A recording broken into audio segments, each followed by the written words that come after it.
Hey, what's going on? All right, well, there is a video that I put up, what's it, like 6-7 hours earlier, my little pickle, and it's obviously about this X-ray Pokemon pack thing. So if you haven't seen that video, this stream probably won't make a whole lot of sense. If you have seen that video, this stream should provide a little bit more sense. Beric, thank you for the sub, absolute legend. Good to see you here. Now, I guess I'm gonna start with the video. So, first thing, that video, look, and this isn't everybody, right? So I woke up, well, I got like 4 hours sleep. I woke up, I looked through some of the comments. It was about as far as I expected, about as much as I expected, right? There were people that are going to be upset about it. Obviously, yeah, that makes sense. I get it, totally get it. A lot of people upset at me. That doesn't make sense, but I can see why. So I'll talk a little bit about that. That's fine, that's just the internet. There's a lot of takes just all across the board. I guess the first part is the video. So that was like, that's crazy information. So I've had the privilege of sitting on that information for what, like 5 or 6 days. For everybody else, you guys are just still processing it. Now that's not meant to sound like I'm better than you or whatever kind of thing, or that I'm smart or anything. Naturally, by having more time to process that, I have more balanced takes, I feel like, anyway, than most people do. Because right now, a lot of the takes to all of that are just knee-jerk. And that's just how it is. Like, you hear something shocking, right? You hear something that you're just not used to, you're not familiar, that's just like alien to you. And your first reaction is knee-jerk, right? My first reaction was knee-jerk. I thought, this is ridiculous. It's Jova. My first reaction was, it's absolutely Jova.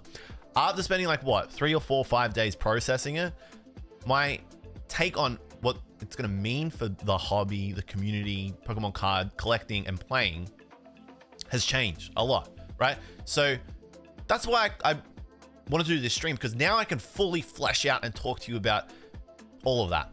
And I don't have to like condense it. I don't have to worry about putting it in a video. I was thinking about doing this as a video after that first video. That's 3 videos about X-rays. But I was like, if I do a video after, then I have to like edit that even more. And then that feels more fake. It doesn't feel like the real actual opinion, and it feels like too controlled. Now, can YouTube see this? Because I'm getting a notification that the resolution isn't supported. But are you guys on YouTube seeing this just fine? Because I'm outputting at 4K. I made a mistake. I don't want to go too far, and then you guys tell me that you can't see any of this stuff. You're all good? Everything's fine on YouTube? All right. Warning, the current bitrate is lower than the recommended bitrate. We recommend you stream at a higher bitrate. I'm streaming at a low bitrate, but a high resolution. Everything's all clear, no issues. I think we're fine to just keep pushing through and ignore YouTube's little stream status poor thing. But if at any point something stops working, please let me know so I don't keep yapping too far, and then this is all for nothing. Okay, so where was I? Oh yeah, so I've had a little bit more time to process it, and now I can actually give you my full take. Because if I gave you my full take in that video, I would have been there for like 40-50 minutes, because I just feel like the topic is complex. There's like so many layers to it all. Now, a little bit of the criticism I'm getting at the moment is that we all know how you feel about it, JLUV.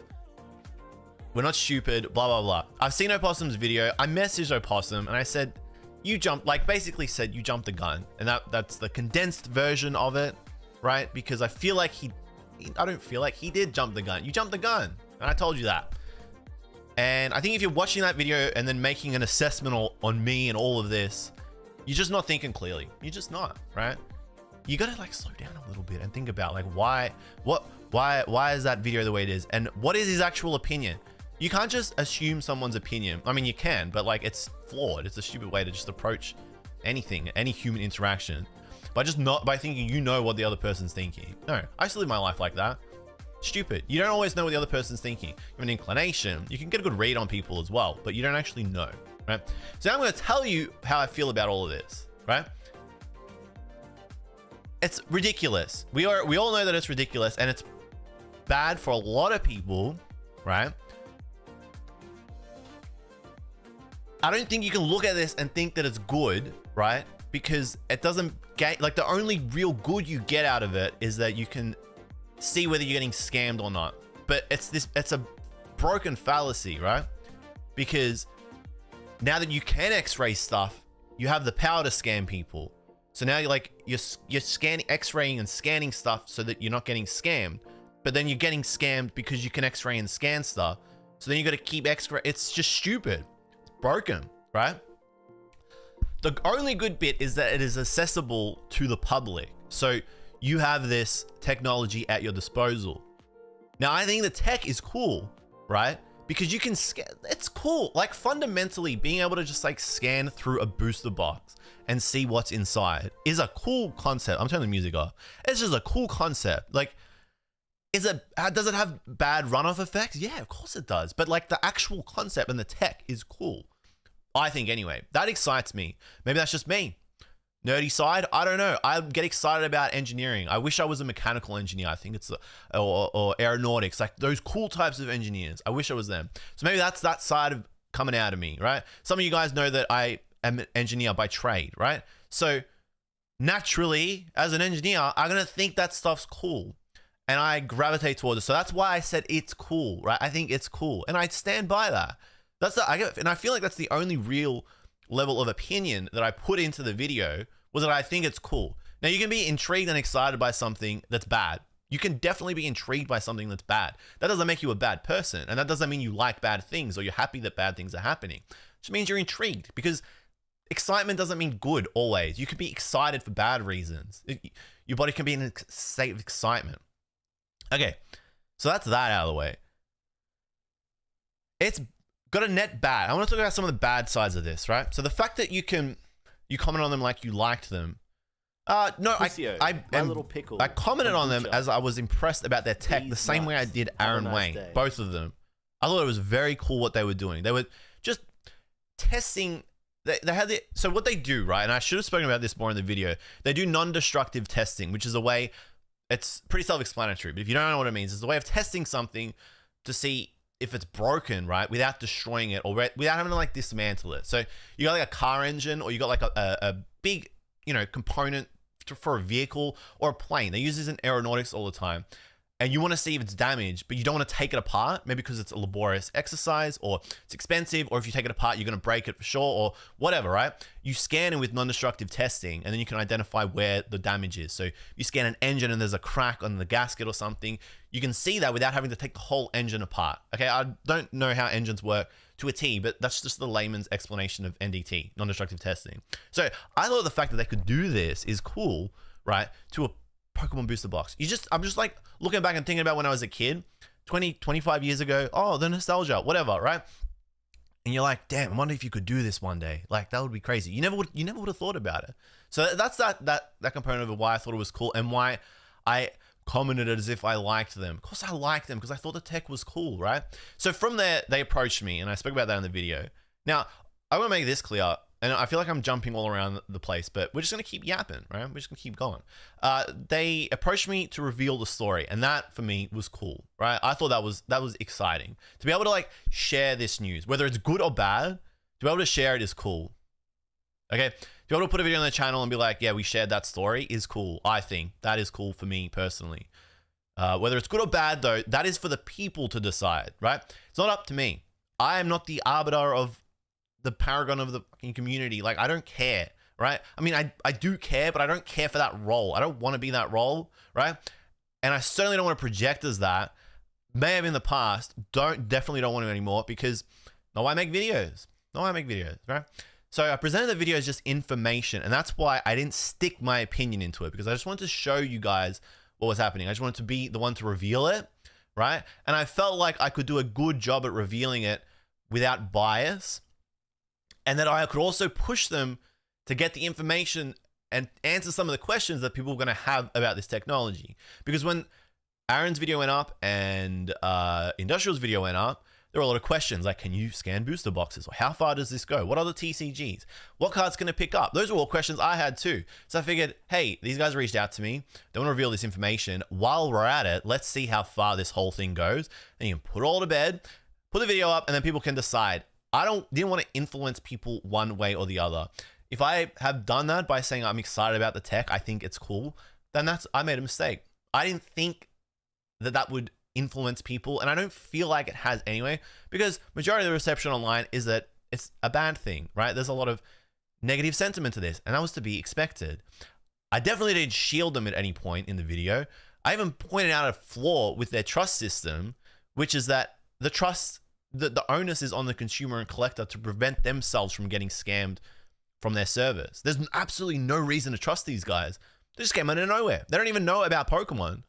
They actually don't know anything about Pokemon cards beyond what they're learning as they go, what they've known in the past, and what I'm explaining to them, right?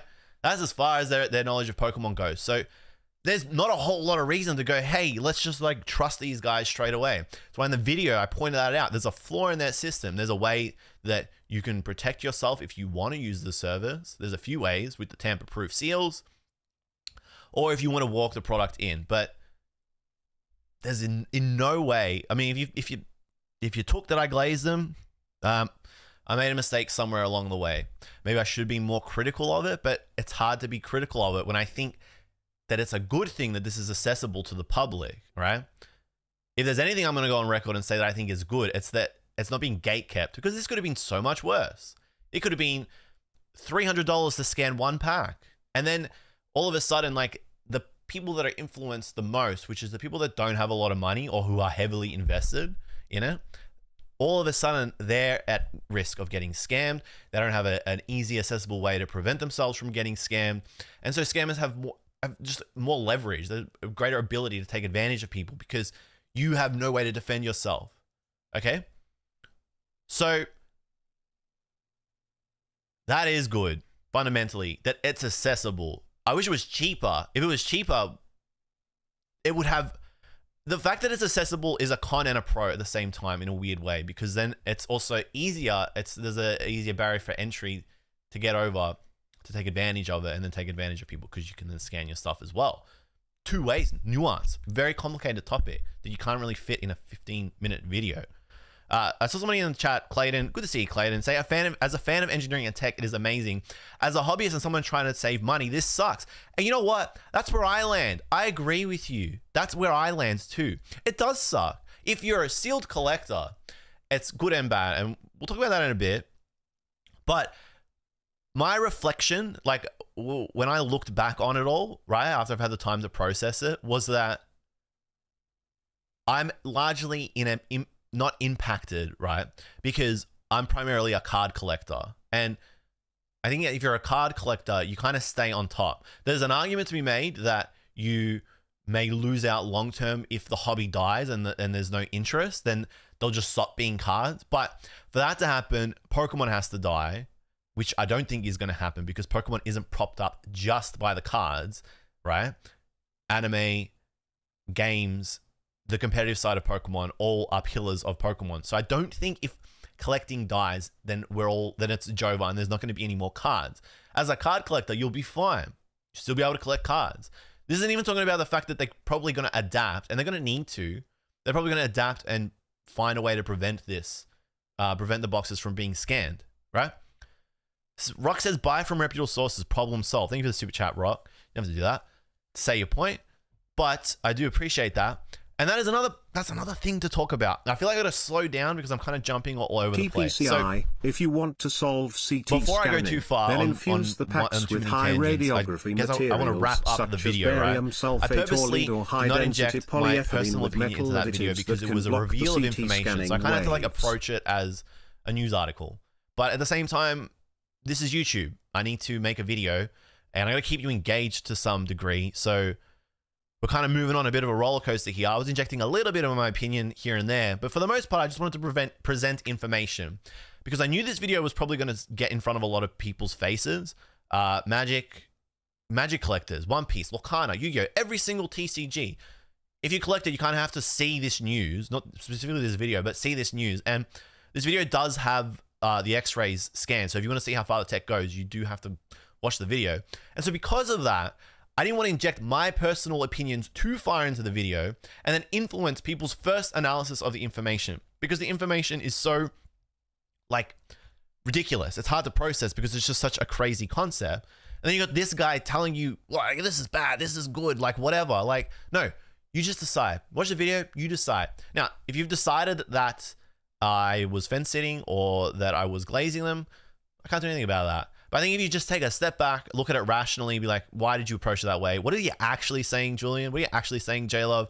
You'll see barely any personal opinion put into the video. If anything, there's criticism in there, like I said, where I point out the flaws in the trust system, the way that you send the packs, but weird one, okay? That's the approach. Whether it was wrong or right, we'll find out. We'll find out over time. I don't always get it right. I often get it wrong, but this is how it is. That's the nature of YouTube. Okay, so that's that component of it. Okay, let's talk about some of the bad things that are going to happen out of this. So obviously, now that you can scan stuff, you're probably more likely to get scammed. You can get scammed by somebody who has scanned a box and then sells you a dud box. My thoughts on that is that this information being public means that everybody knows about it now. And I feel like there's a pretty strong likelihood, given how quickly these guys got their tech calibrated, set up to be able to do this. This all happened within like what, a month, and developed very, very far along over like 7 days. I feel like this has been happening already. There's already been murmurs, and I saw a lot of people comment in some of the other videos being like, this is nothing new. Why are you guys getting so scared? Like, you guys in the Pokemon space always looking for something to get upset about. Not everybody knows this stuff. Yeah, you kind of have like a feeling, but I feel like, yeah, this was probably happening for a long time before we even knew about it. So that was probably, you were probably already getting scammed if you were getting scammed, if that makes sense. I'm not saying everyone was getting scammed, but you've been able to, I think you've been able to do this for beyond the last month. Yeah. So the fact that you can do it now means that laymen, like everyday collectors, like people like you and me, not whales, have some accessibility to it. So there's nothing to stop somebody who's got a base set booster pack, scan it, and then try and scam someone down the line, because why not? You know, they got $75 to spare. It's a $5,000 booster pack or whatever, right? Yes, there is potential for there to be more scams now that it's accessible. But in the same breath, and this is this whole like, which one comes first, right? You can defend yourself from it, but by the fact that you can do it, it can be done. So now you have to defend yourself. You shouldn't have to defend yourself if it couldn't be done. It's already happened. Cat's out of the bag. Pandora's box is open. So that's not great. Okay, that's not great. That is going to force people to be very, very selective about the people that they buy products from here on out. So I think for vintage and vintage sealed, I don't want to be like dramatic, right? And I don't want to like dancing on any graves, because that's another criticism I get, is that I want to see people lose money, right? No. Okay, that's wrong.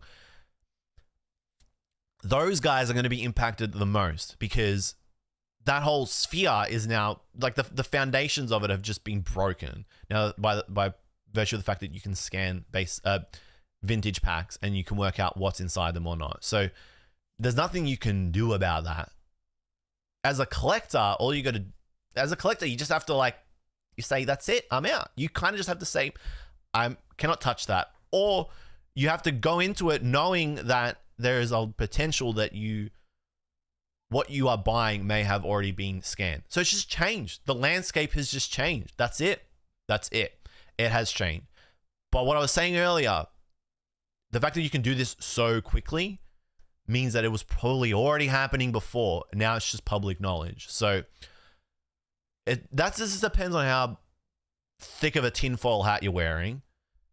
But if you're someone that likes sealed collecting and you're a sealed collector that cares about what's inside the pack as well, yes, you are impacted. It's changed. If you have a sealed collection and you care about the value of it, yes, you are impacted, and your enjoyment of the hobby is going to decrease, right? There's this really interesting topic that came up in the investor stream, which was what 2 or 3 months ago. And when you'd ask people like why they like collecting sealed, right? When I was asking like Colin, Nomics, I don't want to quote them and I don't want to misquote them, but I feel like I've heard and seen this sentiment before, which is that there's like a nostalgia and like an attraction to collecting sealed vintage stuff just because it's old, right? Because of the nostalgia. And they like having it sealed as well, displayed nicely on the shelf. I get that. Totally get that. I vibe with it. I understand it. I question the authenticity of those statements, but I wouldn't go to print and say you're capping, you're lying, and because I'm not in their head, right? I can question it, and I can internally question that. But that's where I'll leave it, right? I'll question it, get an answer. I know a little bit more about their approach to it. I understand a little bit more, and then I can make a decision then based on the integrity, well, like whether I think their answer is true or not. But the point I'm making here is that there are collectors out there that just like sealed stuff and are nostalgic about it because it's sealed. So those collectors that do that engage in the hobby in that way and don't actually care about whether the product they've got sealed has a hit in it or not, in my opinion, remain unscathed here. In fact, I feel like they kind of stand to benefit a little bit. And this is where I've landed after processing it all on which way I think this hobby is going to go, right? Let me get through this bit and then I'll have a look at some of the people messaging in the chat because it's just hard to juggle everything. So this news comes out. I feel like all the packs, we should say all the vintage packs are at their current standard price that they've been traveling at for the last however many months. Let's say it's like 5,000 USD for a base set pack. I don't know what the price is off the top of my head, right? This news drops. I thought, okay, what's going to happen? There's going to be a lot of people that are going to see this news and react to it quickly and buy those base set packs that are out on the market because everything that's out on the market now is presumed to be unweighed. So there's a big buyout at that 5,000 because it's like, this is just the price that it's always been. So no real loss. And it can either go up or it can go down from here, right? Buyout happens. Technically supply goes down. And if there's still demand, then the price should go up, right? But because the news is out there and we know that you can scan this stuff now, then the demand should go down because people are less likely to buy stuff. They're more hesitant knowing that this whole landscape is about to change. So if that happens, then maybe there's going to be this drop in interest and drop in price because now you've got these base set packs, but no one's buying them because everyone's too scared if they're weight. So then the price goes down. So then the price goes down. Eventually it should theoretically hit this buy point for people where they're comfortable buying it at this lower price. Maybe it's 3,000, right? And I was thinking maybe that is the price point, 2,000 because it just starts crashing because there's no interest anymore and everything's up in the air, right? Where the sealed, the collector that collects sealed because they're nostalgic, they like the memories that they've got, whatever. They like the fact that it's sealed, that it's in good condition and they can display it on their shelf and they do not care if there is a hit in it or not because they were never going to open it anyway because they're a sealed collector. They're a hardcore true sealed collector. In my mind, those guys are like, now is the time to buy because now I can get this thing that I wanted that was $5,000. That was $5,000. Now I get this thing that I wanted that was $5,000 for $3,000 or $2,000. I can get two for the same price. And it doesn't bother me because I still love Pokemon. I still loved sealed Pokemon cards. I still love looking at that thing on my shelf. It doesn't bother me that you can scan it. I don't care about any of that. I like the fact that it's sealed and old and nostalgic. Those guys are like, let's go. Time to buy. And I'm thinking if that happens, right, you get this new generated interest. In theory, if there's more of those collectors or more of those collectors emerge or that becomes like a trending market, then the price will go up because the demand goes up and the supply is finite because then the supply is battling being scanned and opened now as well, right? So that's something that I was thinking might happen. It's a possibility, but I'm like, to talk about it, you kind of just have to yap. You got to yap. It's so hard. I can't condense that into like this beautiful, succinct 3-minute part of a video with diagrams and stuff. No, I just got to yap. So I'm yapping now here. And that's why I didn't do that yapping in that video because then I poison that video with yap. And I hate speculative asset investing yap. I don't like it because some people take it too literally and then they make decisions based on it. And then you get people, and I get it in the comments saying like, you're happy people lose money or like you want to see people lose money. Like, fuck off. No, I don't care. First of all, I care about me. Am I selfish if I say that? No. Right now, I'm grinding on me. I got to survive out here. I got a family, right? That's what I care about. I unfortunately don't have time to care about the people that are losing money from sealed investments. I just can't. I can't. I'm one person. I'm making videos about fucking Pokemon cards, man. I'm making videos about going to Japan and going in the fucking Pokemon card stores and going to tournaments and doing fun shit. I don't care. I can't realistically care, right? I got some level of empathy, right? But not a whole lot to spread. I just can't, man. Just can't. Especially when it's a speculative asset and you're basically playing with a toy. Okay, so rewind just a little bit. Let's talk about the supply changing. And I was saying before, because you got people scanning and opening now. So now maybe the supply is changing. So the supply is finite. Yeah, we know that for vintage stuff because they're just not making any more vintage set. We're talking like 20, 15, 20, 25 years old. That shit is not coming back, right? So the supply is finite. Now, this stuff starts getting scanned. All the packs that get scanned, right? And then have like hollows in them that are worth more than the base set sealed, whatever that market price is, and it may go down because of the scanning thing, they're probably going to get opened, right? Because in theory, Charizard as a chase card for base set should not change in value. Only if the supply of Charizards go up. And that's probably what's going to happen now because people are going to open the packs now, knowing they've got a Charizard in them. Or they might actually leave it sealed and like that the sealed pack has a Charizard in it, knowing that it's been scanned. We don't know because we're just not there yet, right? But in theory, the card should still be coveted because that's why we're all here. We like to collect the card, right? Is that not the whole point of this? So the card remains unchanged.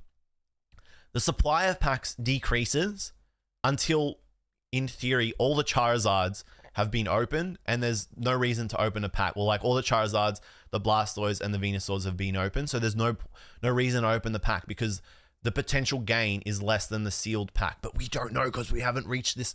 None of this stuff's been established, but it's all so crazy. It's actually crazy. You can feel your fucking neurons in your brain like going crazy trying to piece and connect all these different things together. So if the supply is going down because packs are getting getting open more often, then in theory, the price of the pack should go up because there's less supply of them out there. More packs are getting open, and it's just this huge tug of war from all directions, and you just don't know where it's going to land. This is how I've looked at it, right?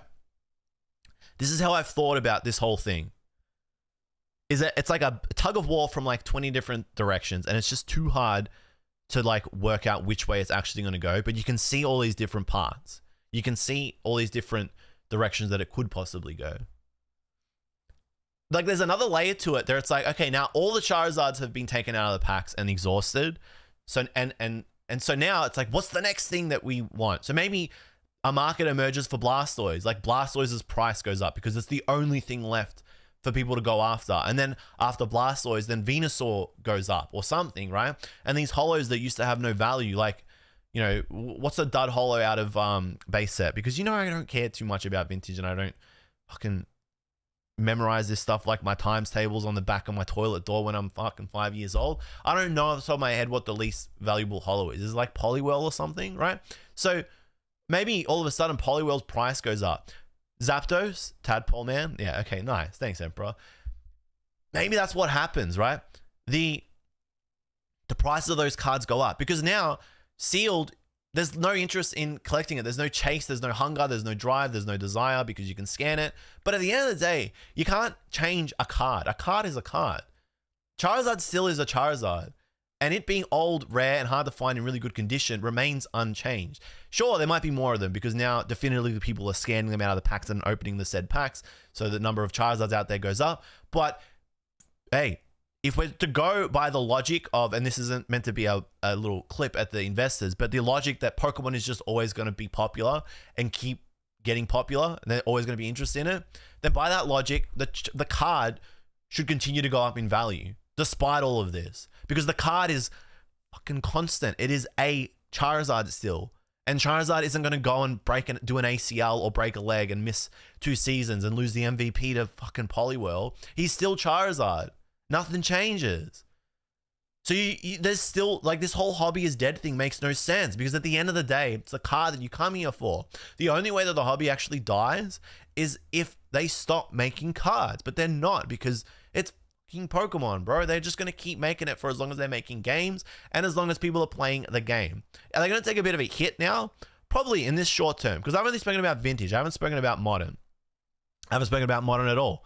But like I said in the video, I feel like the value proposition of scanning modern is just not there. So why is anybody going to do it? You can see some reasons why. Maybe if they get these CT scanners themselves and they don't have to pay companies to do it. But one thing that I didn't really speak about in that video and that Keith from Industrial Climate spoke about is that the cost to run them is high. But they're in a position, supposedly based on the way they've commercialized this, where they're able to justify the cost of running those machines. Okay, I've done a lot of yapping, so I'm going to have a bit of a look at the chat now, because I know I've kind of just yapped and ignored the chat. I don't know, do we like no music or do we like a little bit of music? I just jumped in, but I mentioned what you're talking about. I can scan 1,000 heavy packs to take the big 3 out and still sell them as heavy. Scummy. Yeah, you probably can, but that's where we're at. But I feel like people have been doing this for the last at least 5-7 years anyway. For as long as Pokemon has made a lot of money for people, collectors, speculators, people have probably found a way to make more money by doing stuff like this. They call it lawful good. Pokemon Steven said that to me this morning. Sealed won't die per se, but it will definitely be capped. The age of 250k boxes is pretty much dead. Possibly. It feels like it. This sucks big time. I hate it.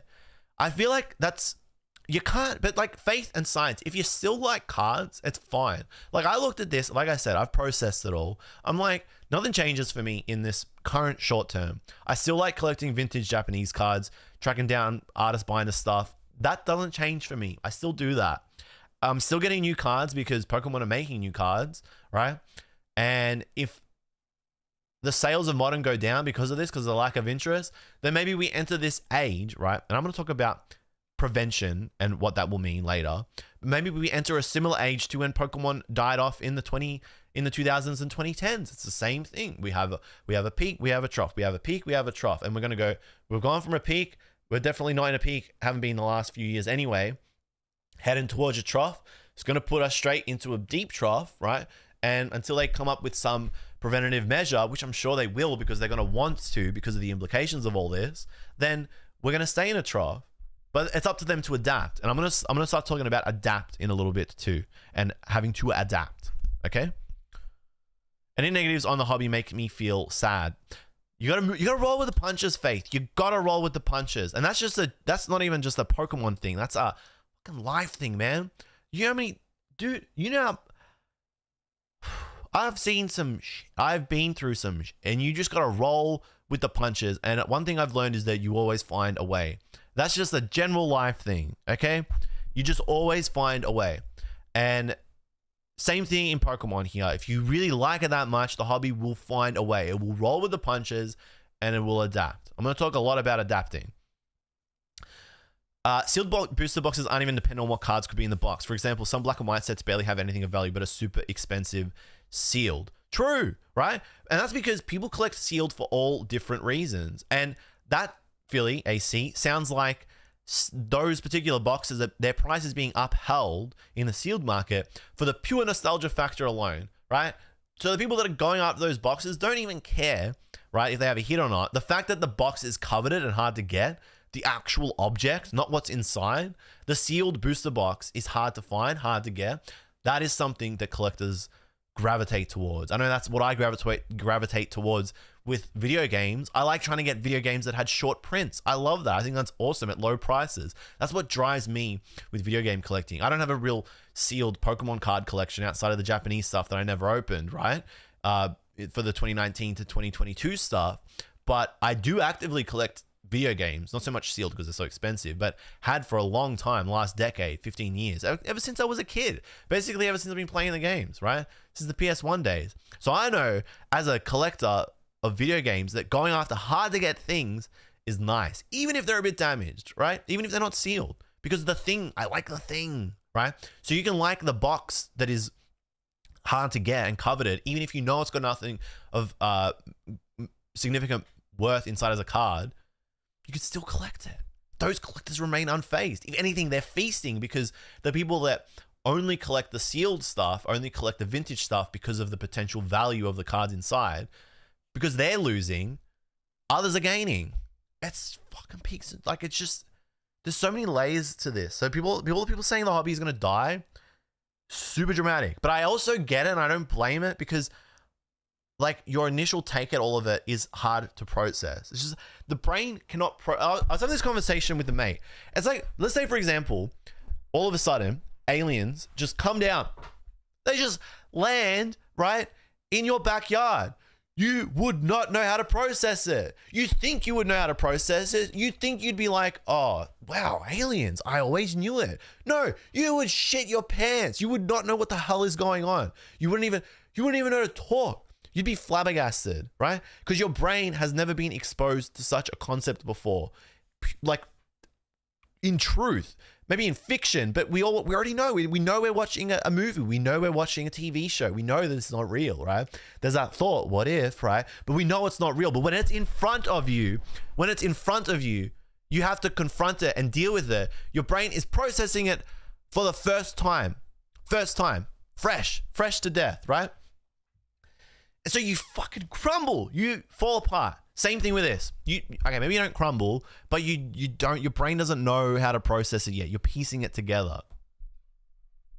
How stupid do you think people are? You overestimate. You overestimate how smart people are.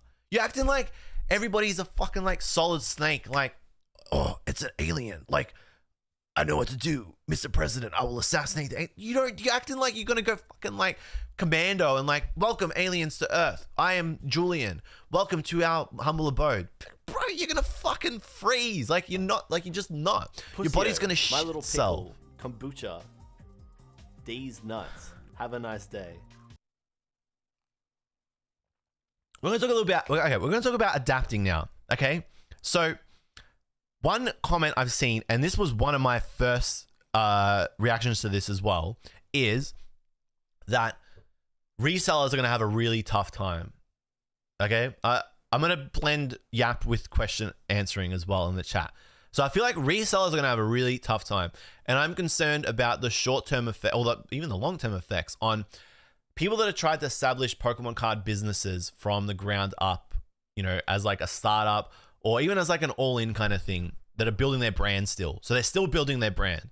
We're talking about like unestablished businesses that are still trying to gain trust. That's going to be really hard for those businesses now, because the consumer is going to be very, very selective about who they purchase booster boxes from moving forward, because we're all going to be thinking, am I being scammed? Have these been scanned or not? This is for vintage stuff, okay? Now we're talking about off-the-shelf vintage stuff. Has the box at Target or Walmart been scanned? I don't know now, yeah? There's going to be a level of confidence in buying from the Pokemon company directly, or like very strongly trusted distributors, okay? First party, like essentially the source, right? Still going to be, you can still trust them. They're going to have a bit of a stranglehold on the market, or they're going to, I think, dominate the market now, because that's the only, like, you may as a consumer be okay with paying a premium knowing that your product hasn't been tampered with, yeah?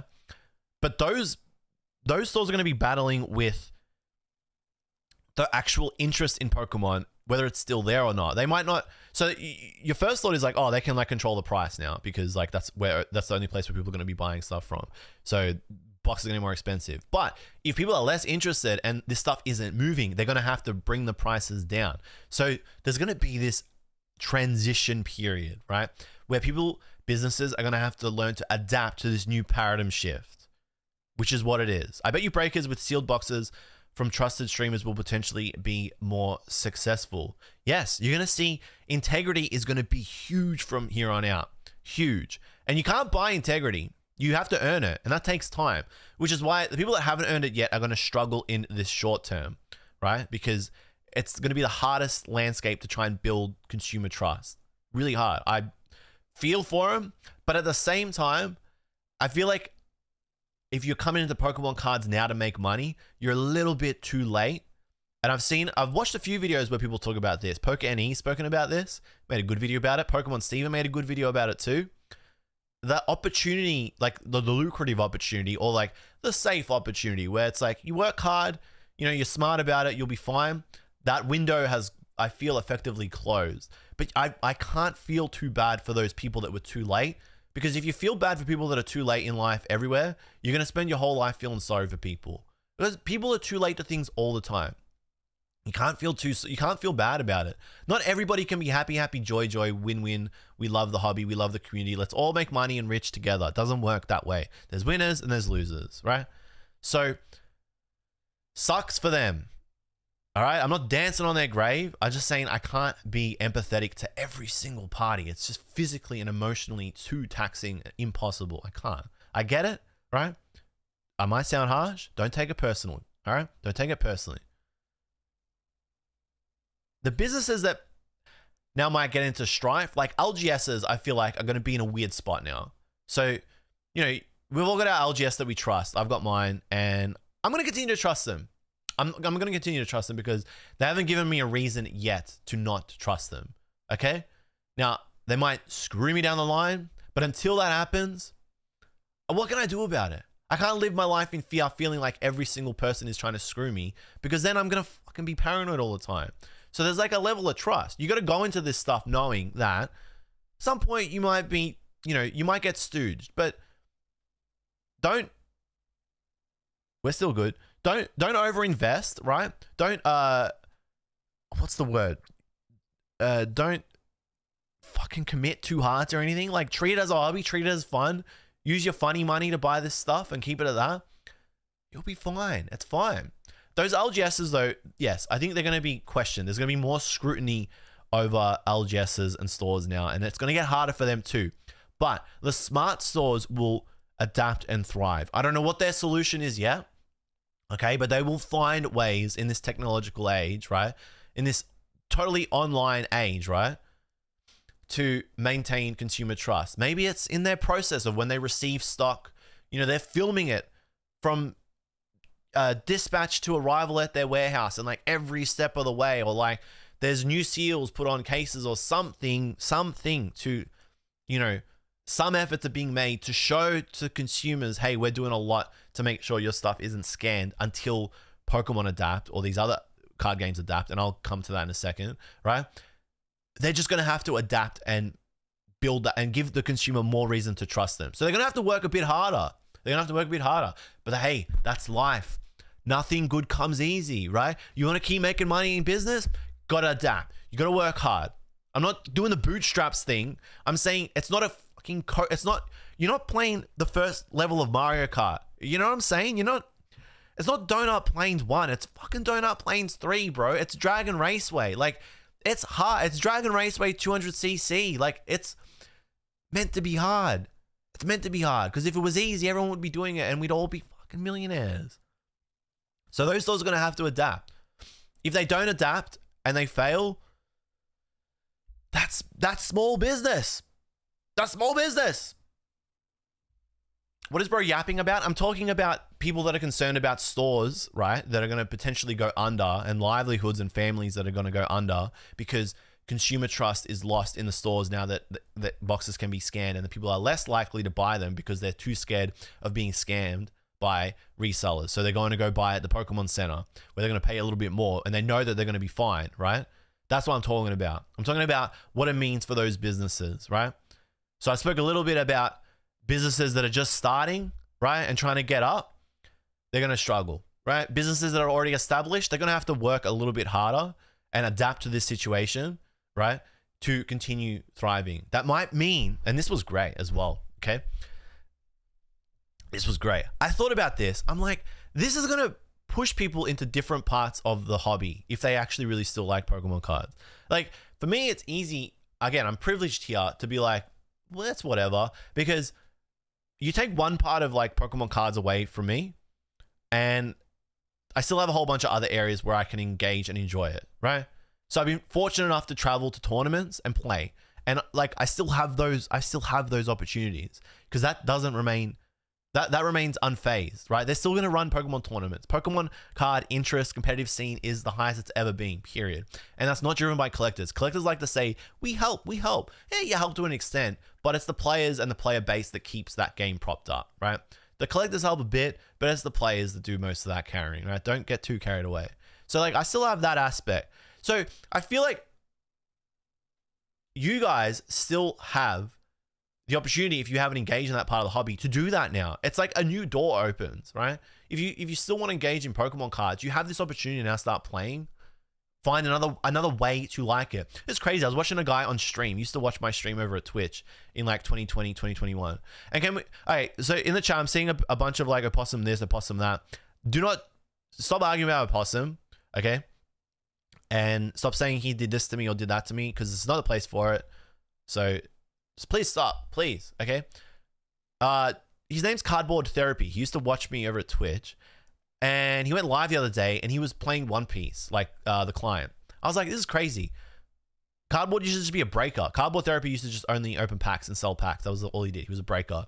But now he's playing One Piece. That's cool. So he found a way to still be engaged in the hobby, because breaking kind of not that interesting, not that popular right now, right? As people are less interested in packs, and it's kind of dominated by certain breakers. But found a way to still stay interested in the card collecting world. Why can't everyone else do that?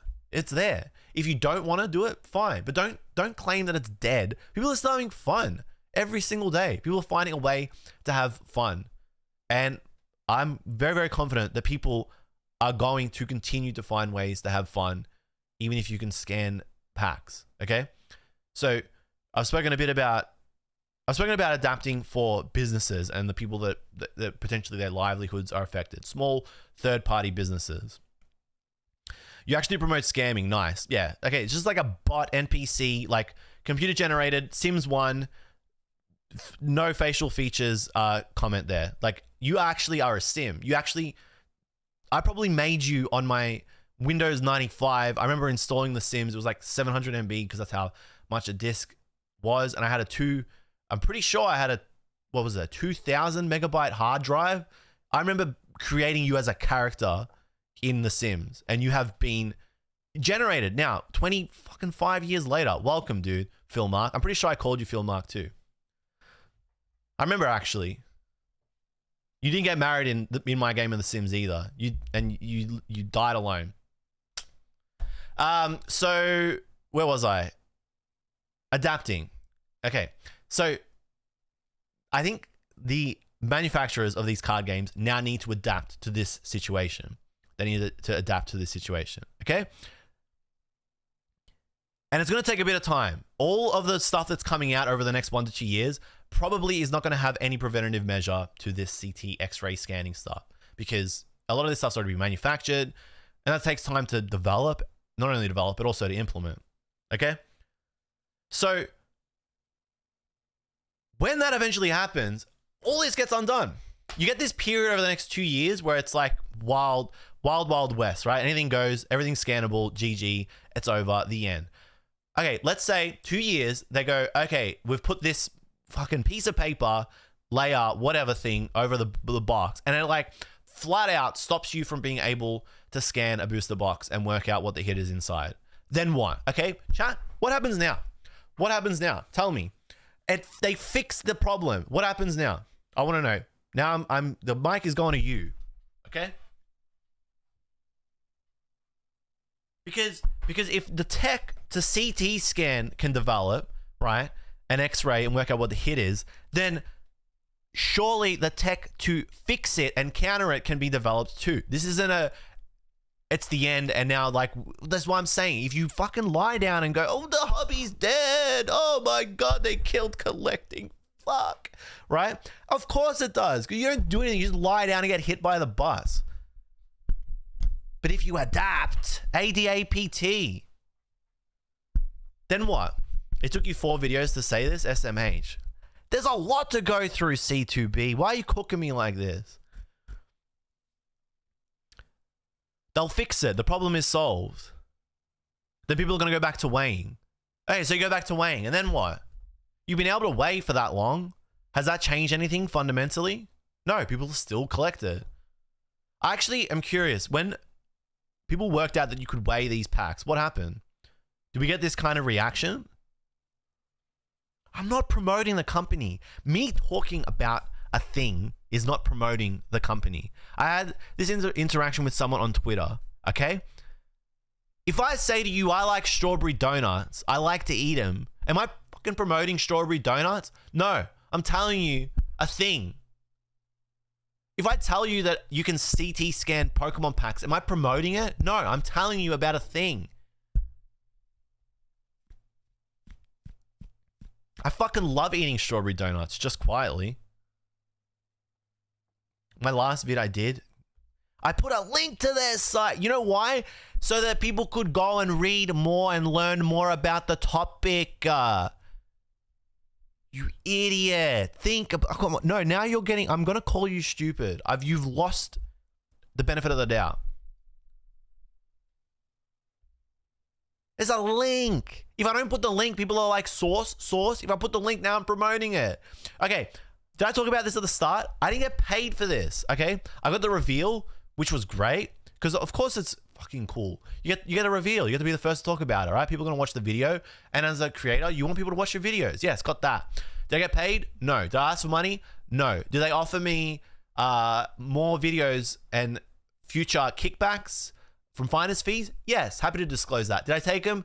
No. I don't want any money from this. I don't want any money, right, to exchange hands between me and the scanners, the people that are providing this service. I do not want it, right? Because I do not know which way it's going to go. I do not know yet, okay? But I'm happy to talk about the information and show you guys and reveal it so that you're aware and it's out there succinctly, clearly, and you can read about it and you can be aware. That I'm happy to do. But I'm not doing that for money. Don't need to do that for money, because if I do that for money, then I poison the well. And if I poison the well, then I give you a reason to call me a shill. And then you've got a concrete, flat out reason to call me a shill. Then I give it to you. And I'm not stupid. I'm not going to do that. And that's not why I make videos. That's not why I'm here and I stream and I talk about these things. I do it because I like it. I do the things I like.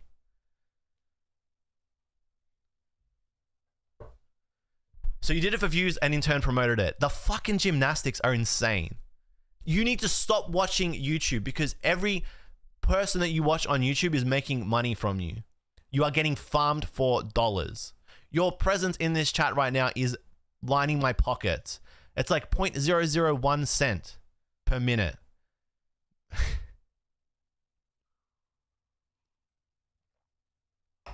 So where's the scanner, JLUV? You didn't know how serious it was and downplayed it? What? It's not Julian's fault for the video necessarily. The company has already been doing this for weeks, clearly, so the info would have gone public regardless at some point.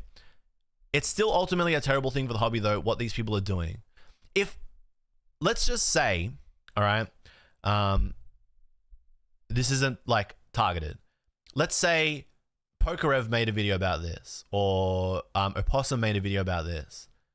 There's just no way, right? You could sit here and be like, it's their fault. You just can't. It's information. It's news. It's data. How can you like blame them? You can't. I don't think you can blame any creator that makes a video talking about this thing, big or small, for talking about it, revealing it. It's not promoting it. Somebody else is going to do it. They're going to do it on their own. And if you make videos here and you like talking about certain topics, you're entitled to make those videos and talk about those topics respectfully.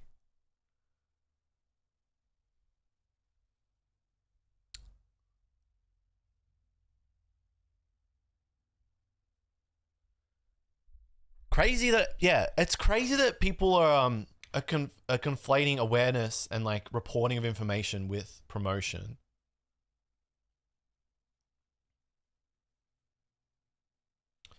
On a positive note and topic, when will the Japanese collection artist binder videos be finished? Good question. They're still works in progress. 3 of the next Japan videos are in the works, but I keep getting distracted by crazy stuff that changes like this. So, okay. I think all those card games need to adapt. They have to. And the future of them depends on whether they adapt or not. But I feel like they will. I feel like they will. It'll just take a little bit of time. It'll take a few years, I think. I think it will take a little bit of time.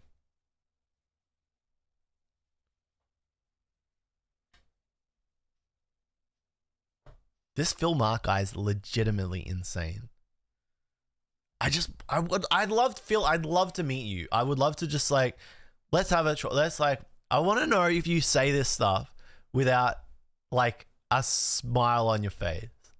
I want to know how you're typing it. Like, I know you're typing it like, I know you're like doing it. I've been there. I've been in the chat trolling too.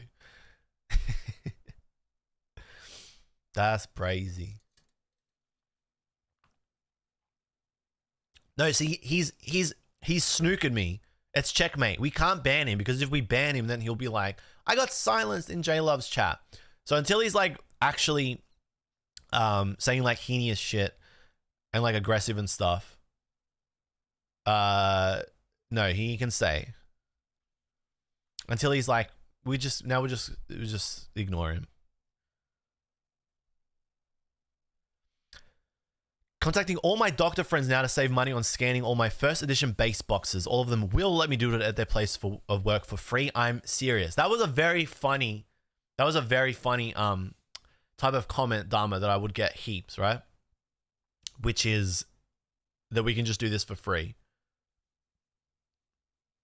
I was thinking about this as I edited the video. I actually I started questioning it myself as I was making the video. Like, I would actually like to see, I want to see more out of them. I wish that we hadn't like rushed it, because full disclosure, they wanted to get this info out there. They wanted to go. They had it set up, right? And you can tell by how quickly it moved in the last 5 days. But I myself want to see more of the process. I want to see start to finish. I want to see how long it takes. I want to see costs. I want to see the software myself that they were speaking about. I want to rotate the object myself. I want to scan through the pack myself. I want to see how long this stuff takes to see how real it actually is, how fully viable. But don't have that yet. All we've got right now is what I share with you guys, so that you can make your call from there. Have a convo with Poker Oz. Yeah, I feel like this is a really good time to like start that investor conversation again. With the guys that make, or the guys and girls that make a lot of investor-based Pokemon card content. I feel like now's a good time, because I had a lot of people say, do another stream. It's like, oh, we kind of talked about everything. So how much more is there to talk about? Now something's happened that will like change the conversation and give us new inputs, right? Different perspectives. I feel like it's a pretty good time to talk about it. And I owe one to Poker Oz. I definitely am in his Zoe column. Clearly define the difference for the people who can't tell the difference between promoting it and revealing it. I would say promoting it would have been, hey guys, you can do this really cool thing now. Use this link and it's so cool. Isn't this like amazing? I'm going to do this. Like, you should go and do it. Like, encouraging people to go and do it. Revealing it is, hey guys, this is the thing that can be done now. I think the tech is cool. It's interesting. Here are some of the risks. Here are some of the concerns I have. Here's all the data they've lined out. Here are where I think there's flaws. Here are where I think there is interest, intrigue. Up to you. See you later.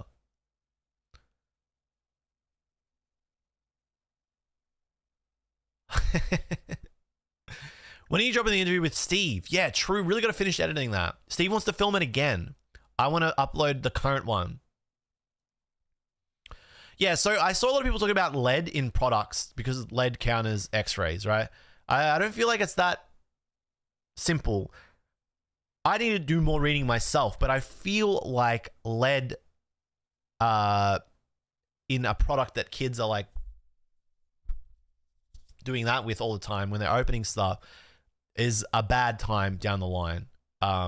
You know, high exposure, continued exposure to lead is not great. Just like continued exposure to aluminium isn't great. So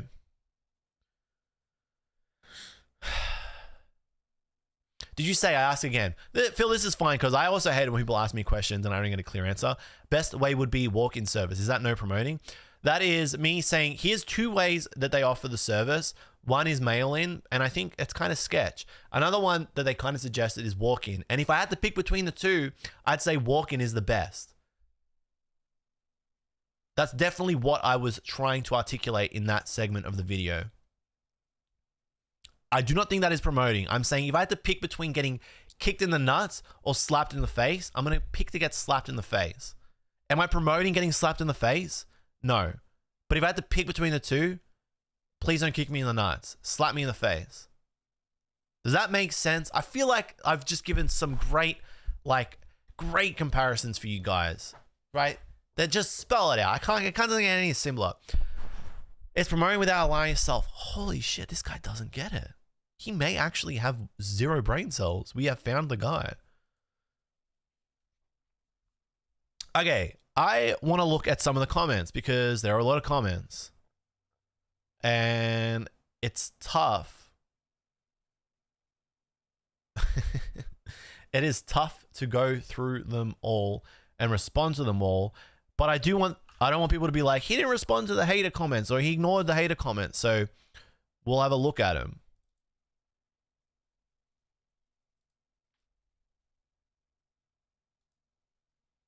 Okay.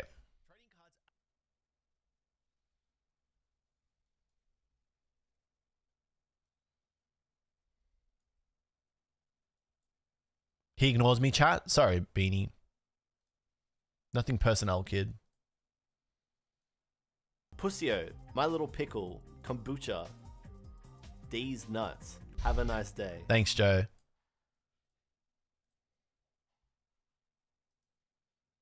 It came off like a promotion for a solid 5 seconds in the video.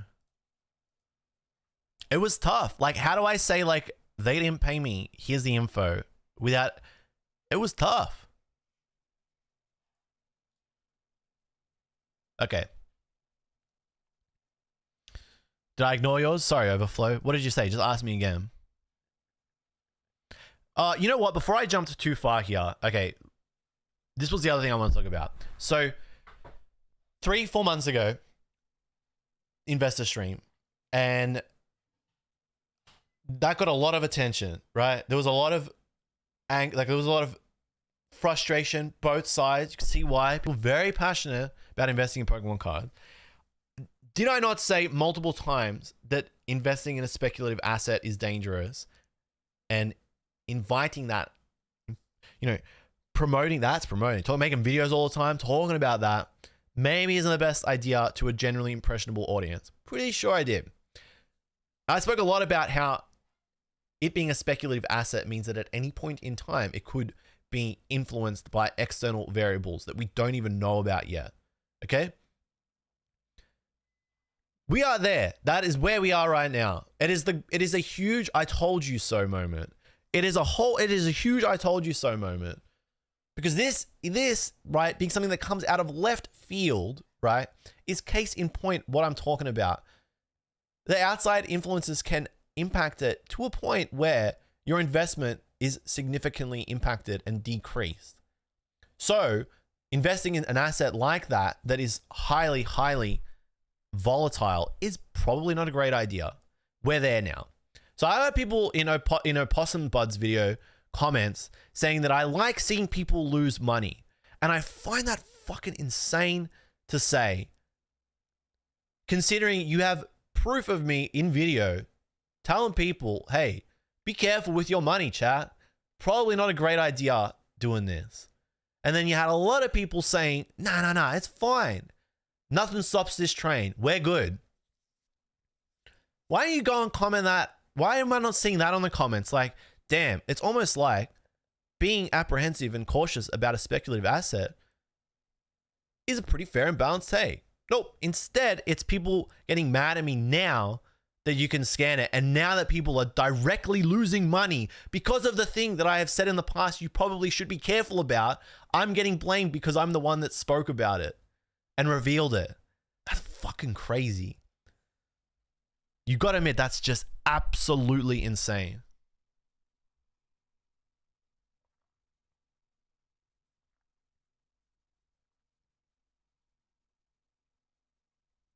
Tiny tortillas, that's such a base thing to do. I'm not gonna lie. I've been thinking about that too. Like Tag Bolt, not Cosmic, Dream League.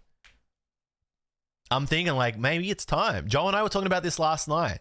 The opening, if all the sealed stuff goes to 0, is going to be insane. The indulgent opening. Just don't turn it into a gotcha against investing. Just leave the mic where it is. 100%. Merc, I get it. I'm with you, man. Right? Because I want to, right? I want to, but the whole point of that investor stream, which was crazy, is that it was meant to just be both opinions out there. D's Nuts. And you guys decide. And I think the mistake I made was calling it debate, because that invited people to pick a winner or a loser. I just wanted both. I wanted every angle and side in one spot, because they're always they're always all over the place, right? So the mistake I made was calling that debate. Hey, Harry, absolute legend. Thank you for 18 months. You're king. Why are people acting as though you invested in this technology? Reporting is very different. I don't know. Well, the knee-jerk thing. I feel like people will come around over time. I have faith in humanity. I do.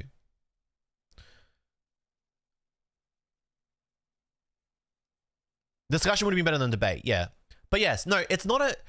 Look, it's not a gotcha, but the question does need to be answered, Merc.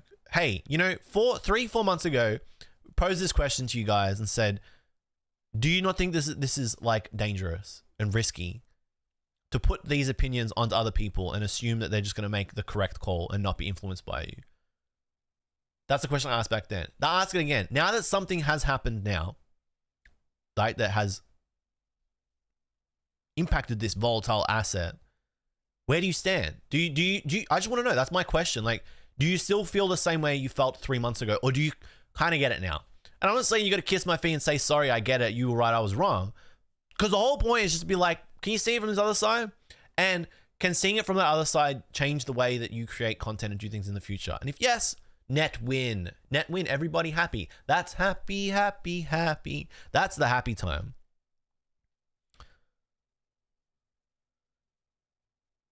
That I can back you on, but don't say the way you made the video didn't further their progress, which, like I said, is promoting. Other stuff you've done is a different matter. Phil, you gotta understand. It's fucking news information. And I wanted to put it in a way that I felt like it should have been presented. That's the only bit that I wanted to influence, which was how it was outlaid to people, outlined. And I was like, you know what? If someone's gonna reveal this and talk about it, I want to do it, and I want to do it this way so that it's not steered one way for like, this is great, or one way for this is terrible, because both are bad ways. You got to put it down the line and then let the people decide whether they like it or hate it. That's how I feel it should be done. That's how I did it. I spoke about that at the start. Okay, I'm going to look at, all right, so I was speaking about that last bit, which is I wanted to talk about the investor side of stuff. Okay. Let's go through some of the comments. Let's go top comments, because I've responded to some and I have responded to some.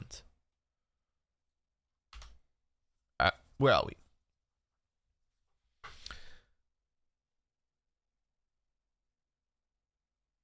This is a sad day. I hope Pokemon and other TCGs see this ASAP and deal with it for the future. Yeah, pretty much where I stand, misters.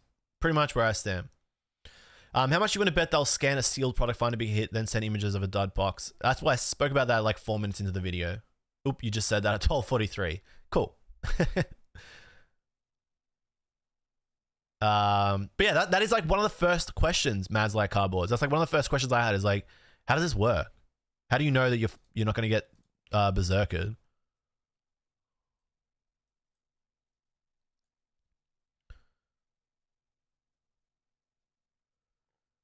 If you wanted, would it have been okay for you to trash them? Yeah, they actually didn't want to watch the video before I uploaded it. I can show you those screenshots.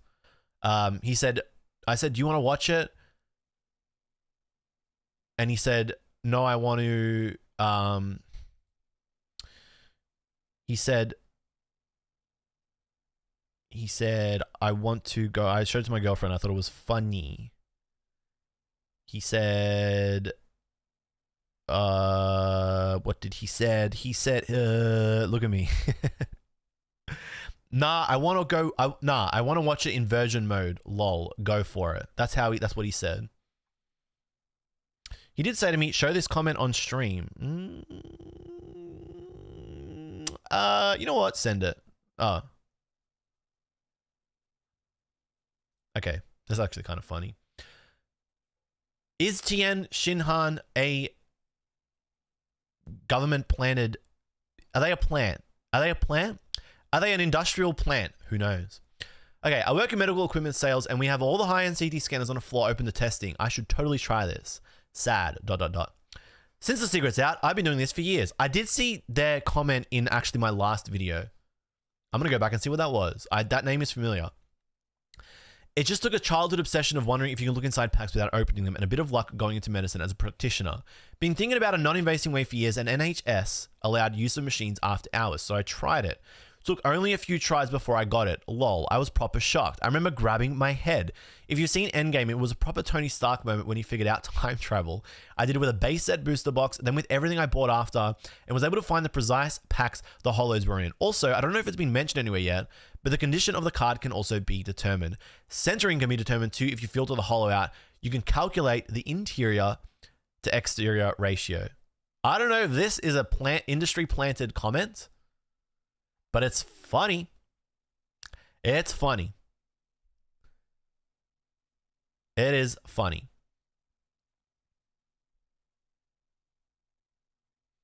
Adam Riddle, why would you feel the need to still cry about this? Wait, am I crying? Fuck.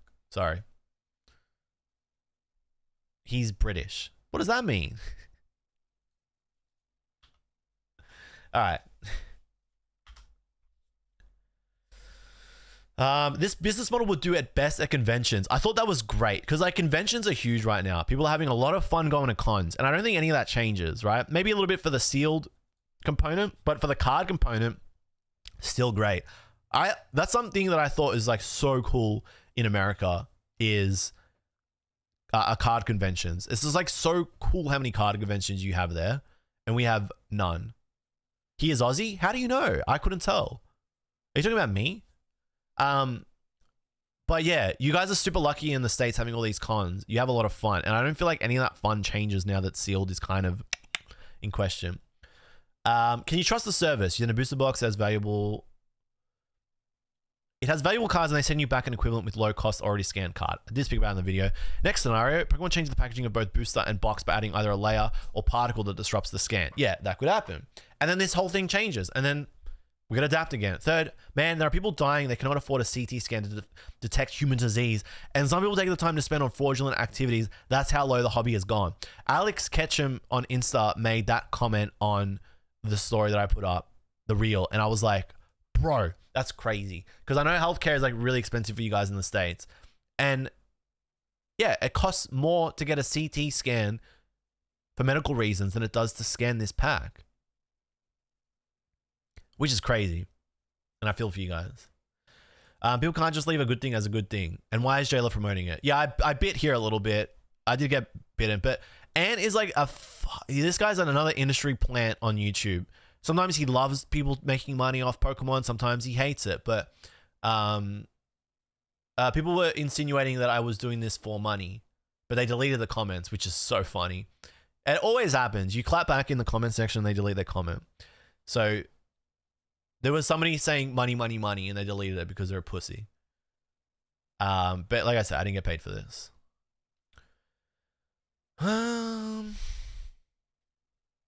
This is so horrifyingly interesting. I really wish it never happened. Pretty much where it lands. It's very dystopian. Zeal, good to see you, buddy. Oi, oi, oi, Julian. You've done it now. Yeah, I know. I've done it now, haven't I? Kill the messenger. Brutally massacre me, the messenger. Great stuff in covering this. Wild to me that this is possible and curious of the effects. Thanks, dude. It's atrocious. Love this guy. He's a nice guy. What can I say? He presents nicely online. CD scanning has been a thing in Pokemon since at least 2017. Probably been around even longer in sports. This hobby just seems to always need something to freak out about. I don't know, there was no real freak out, but I did say, like, this is the first commercially available application of such a service. Unless you can show me a service that has been accessible since 2017, didn't provide it. Okay, and then he said commercially available, sure, it's new. Okay, good. I don't need to keep reading. That's all. You can have the rest of your take, that's fine. I'll read it. That doesn't mean anything is going to change. I think things are going to change a little bit. Most normal people don't buy vintage Shield as it is, and even less are going to pay another $75 on top of that to see what's inside. The only people who would are the same people that were already doing it, and a handful of FOMOs that fall victim to the fad. The only thing that's going to change is that it's no longer behind a curtain. Yeah, pretty much. Oh, this guy's smart. Okay, cool. I just didn't want him to be like, actually, it's been available since 2017, because it hasn't publicly. I'm just curious who the smart guy was that decided to commercialize it and capitalize on the community's cluelessness. Genius stuff. Alpha Statland said, it's not good for the hobby. It's crazy to see you defending this and even be excited about it. Like I said at the start of the stream, I find tech interesting. I find it interesting.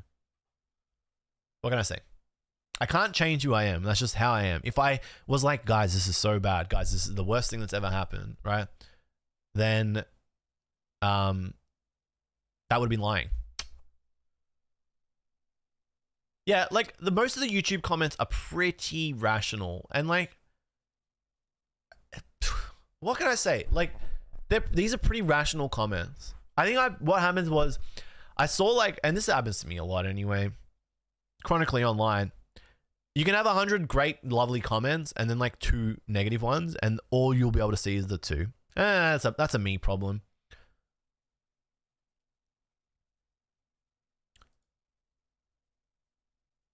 Like, this is great. This is like, I just wanted to see different sides, and most people are being super respectful, and that's awesome. That's just what you want. Another day, another time, JLUV, it's on sealed. What can I say, man?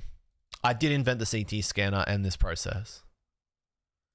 You can't deny, like, vintage sealed is in a weird spot, but I feel like I did speak a lot about it at the start of this video when I was just yapping about the market. Could go either way. A lot of different ways that this could go.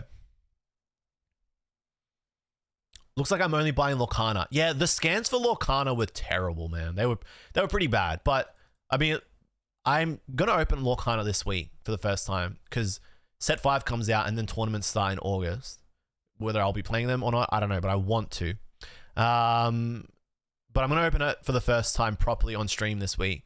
But I know that Lorcana is really difficult to work out the holos because there's like very, very few holo cards in general. And you have to like find the little spot at the bottom of the card. I don't have any Lorcana on me right now, so it's hard to work it out. What's up, Dangies? Good to see you, King.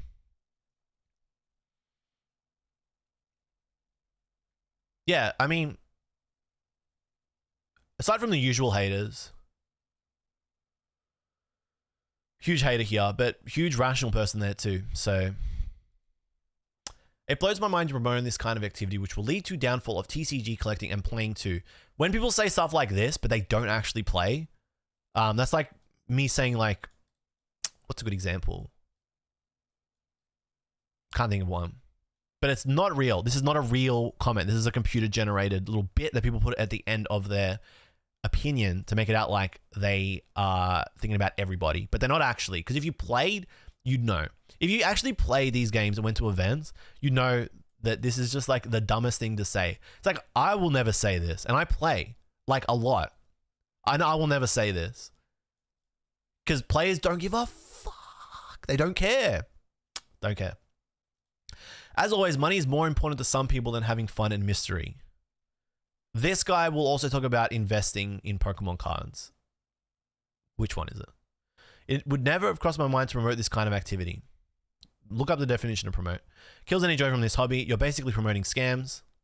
Huge gymnast, like insane, like gold. The Olympics is starting, so Ant989 is on track to win and just sweep the entire gymnastics category. You can see he did really well in the prelims. He's going to have a very good Olympics. You want to scan someone? Sure. Send them a box for 65 to check, and you can have 100% guarantee the box is dead. Brazy. Lot of yap. Obviously didn't have anything else better to do today but to yap. Yeah, most of the crazy man. Thanks, man. Most of the comments here are pretty chill. I think this is Phil. Funny, you don't show his own face. Why? If this was legit, he would show his face and not worry. He didn't want to. I mean, I could have put it in. I've got it, but why would I? What am I going to do? Hey, this is the guy. Like, you can look his name up. He's on LinkedIn. Why are you running a scammer for? Who's he scam? Shows what people would do for money, yourself included. Crazy. People should stop watching your channel. Crazy. But okay. You're advertising something that can be used to scam people. You are just as bad as them. Crazy.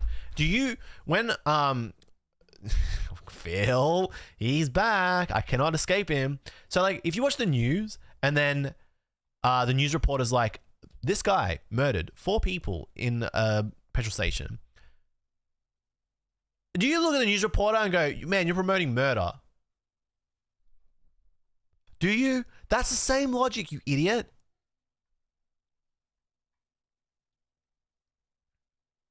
I'm not a big Pokemon collector. I buy Charmander singles. I collect for fun and just to have fun. Hey, well, nothing changes. Charmander's not going to disappear overnight. So you're having a good time. Move your money into, not saying that word, or shares if people are scared about investing. If I said that word, CTB, people are going to start calling me the Monopoly Man again, which was crazy. I wish I was a real estate mogul. So many problems would be solved. Don't like haters, become a martyr. I sound like a hater and I am a hater.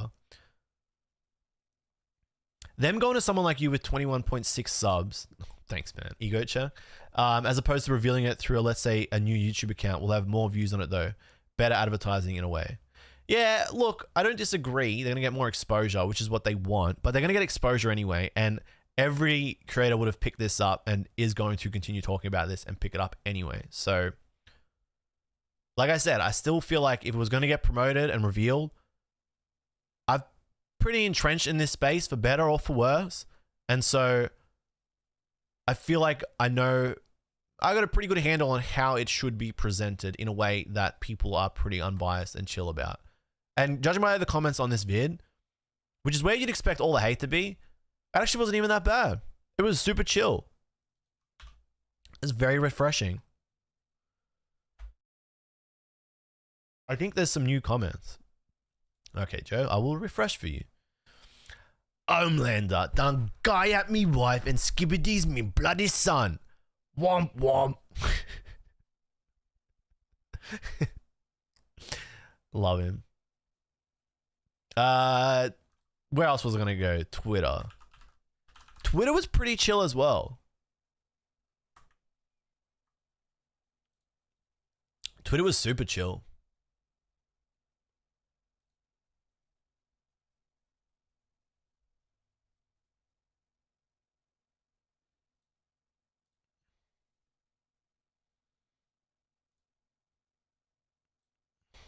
So it doesn't matter, okJLUV communicated it. Also, it works on all TCG. Imagine the guy sitting on Series 2 boxes right now knowing they can check for the 1/1 Connor Bedard Gold Young Gun. Is that magic? Sorry. Phil probably drinks straight from the tap. Damn, just went bang. You're doing this sealed poker scare to promote Poker Stephen singles. That's awesome.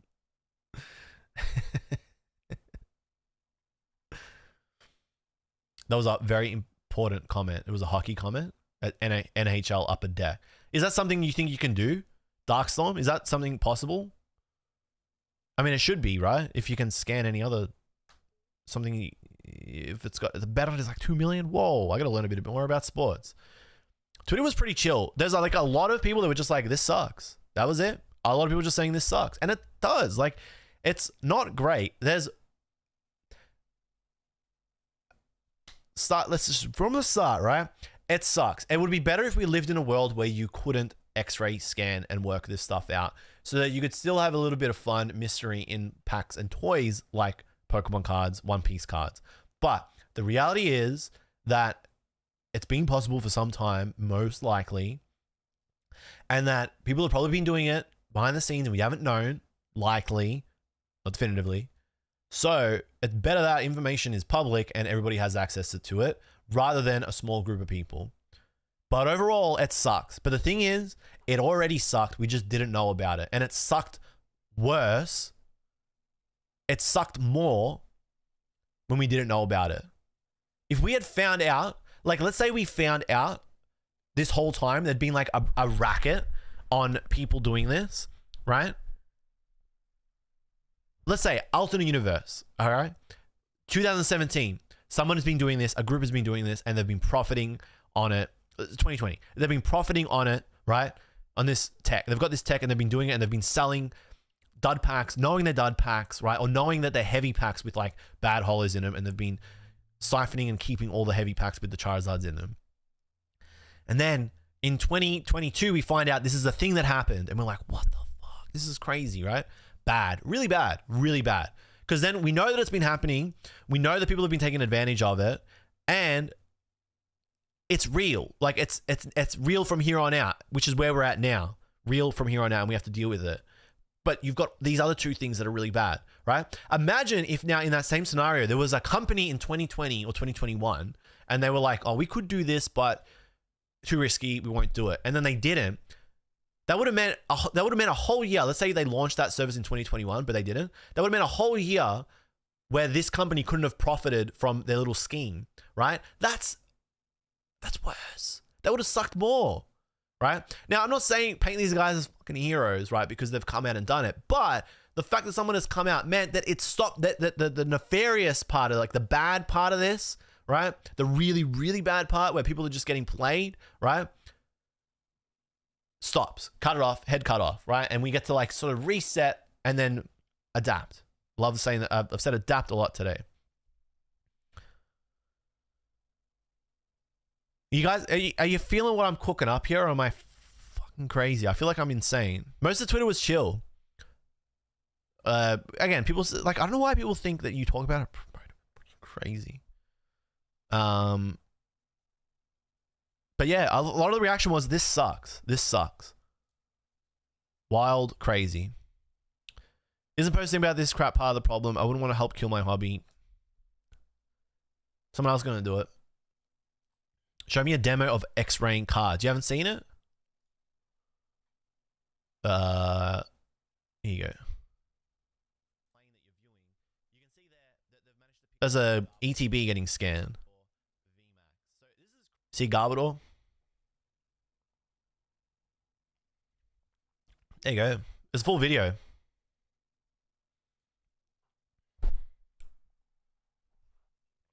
I saw a few other videos come up, and I'm gonna watch them. Joe, I wasn't kidding when I say I listened to this song unironically. Was not kidding. Look at it. It's a red bar. It's like a deeper red. It's like a harder, stronger crimson than any other bar you'll see on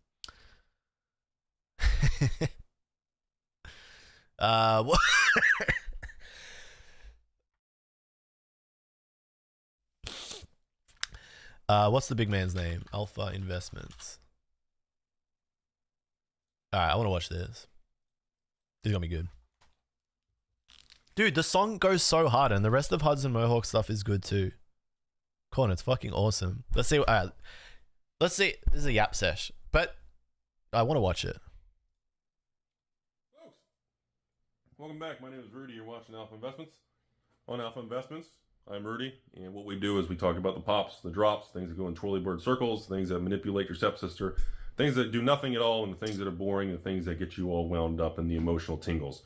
Today's news update and everything is you guys are blowing me up, wanting me to respond to this whole doing the X-ray scanning of Pokemon boosters and now collectibles, and the end is near, and I can't believe it, and I'm just going to pull my own hair out, make my own hair pizza, and I'm going to eat it on my own face, and all this, you know, this is a very, I think this is really just a dramatic, blown out of proportion, silly thing. There's a lot of context to the situation that is not as simple as just saying, oh, look, I can just X-ray every pack, I can find everything. There are pros and cons to this whole thing, and it's more complicated than people are just getting emotionally wound up on the internet about. Enough of you all have been sending me this links and videos. We need to kind of get a few things. I want to give you my opinion immediately. Okay? In the particular example of taking an old Pokemon base set pack, putting in some scanning, you know, whatever machine you want to use, and being able to see the outline of a hollow metal card. Yes, that's an interesting way to cheat the system. Okay, cool. But it's more complicated than that. You can't. Fuck, I've heard enough. I've heard enough. He said it's interesting. I've seen enough. Fuck this guy. I hate him. I've seen enough. He said it's interesting, chat. He said it's interesting. He likes it. You fucking bastard. You fucking bastard. He loves it. He promoted it. He spoke about it. He promoted it. He promoted it. He is scamming everybody. He is a scammer. He has scammed us. He scammed you. He scammed his mother, his father. He will scam your children. He basically he's profiting. He's making money. I bet he's rich. For legal reasons, that is a joke. Because I know that someone would watch that and be like, wow, he really thinks that. See how stupid you look? You see how dumb you look when you do that? I look like an idiot. I look like a goddamn idiot. Is he the reason? Yeah, he's the reason I never hit the JYW drops as well. He's the reason. For legal reasons, it was all a bit. We'll see the outline of a hollow metal card. Yes, that's an interesting way to cheat the system. Okay, cool. He said it again! But it's more complicated than that. You can't exactly just take every booster pack there is. there's a lot of assumptions that have to be made here. If you have a Magic the Gathering Lord of the Rings holiday special or Lord of the Rings collector pack, that's maybe $50 for a pack, okay? You can't exactly scan that pack the same way that this guy is scanning an old Pokemon pack, okay? Now, if you want to show me a video where someone's going to take a Lord of the Rings collector pack of Magic the Gathering, leave it sealed and scan it, and you want to identify every card in the pack, then I'll be impressed. The only problem is, now you've got 15 cards of different type of foils, metals, and layers and textures, where versus a regular Pokemon pack, you've got pretty much all the normal 12 to 15, whatever many cards are in that particular pack you use. Was it a base set? Was it jungle? Whatever it was. And, you know, you've got a bunch of regular cards and then one holo card. So in that particular example, it is a lot easier to see the outline of the holo and the metal and the kind of that layer on that particular card. Still kind of an interesting thing that you can pull it off, though. I mean, still, I don't think anyone should be really that blown away by it. I mean, this has been discussed. I remember people talking about this years ago. Being able to x-ray and scan things in the medical field if you use packs of cards. I don't know why suddenly it's like a real thing. Maybe because it's on YouTube. It's YouTube. It's got to be true. You can't, number one, so first, as everyone has always said since the dawn of time, you don't buy loose booster packs. Do we really need to go back to the same thing for the last 10 years on this channel about Rudy saying you never buy loose single packs? Like, is this still a thing? Now, if you're going to buy loose packs, you better... I like this guy. He yells at people. I fuck with this. This is good. We need more of this. I see, actually, you watch these videos and he gets a lot of people, like, get mad. He gets, like, he's got professional haters. Like, he has, like, the LeBron James of haters in his comments. It's fucking awesome, bro. He has guys like MVP, like, it's like a game, right? When he puts a video up, right? It's like an actual match. There's, like, 10 guys come out, 5v5, right? Which team is going to have the best performance? This guy got, like, 17 words. He averaged, like, 9 letters per word. 3 criticisms per sentence. Like, he had an outstanding game. The people that comment on his stuff, it's like a sport for them. He has MVP haters. He has NBA all hater, like, on his comments. And I've with this guy yelling at people, and I like it a lot. That I kind of got, like, turned on when he did that. Better go to, like, a local store where you know the people or the employees and they're not scumbags. Because if you're going on eBay or TCG Player and buying a random loose pack, I mean, honestly, I mean, bro, I mean, dude, darts. Like, I'm gonna hit you in the face with 20 dude darts. I mean, like, what are you thinking? You should just, I can't say that. I'll get in trouble. Like, is anybody going on eBay saying, you know, I'd like to buy one loose collector pack today of Assassin's Creed. Beep, boop, boop, boop, boop, boop, ching. I remember there's always a slot machine pull handle. I don't know why. It's just fucking part of my brain.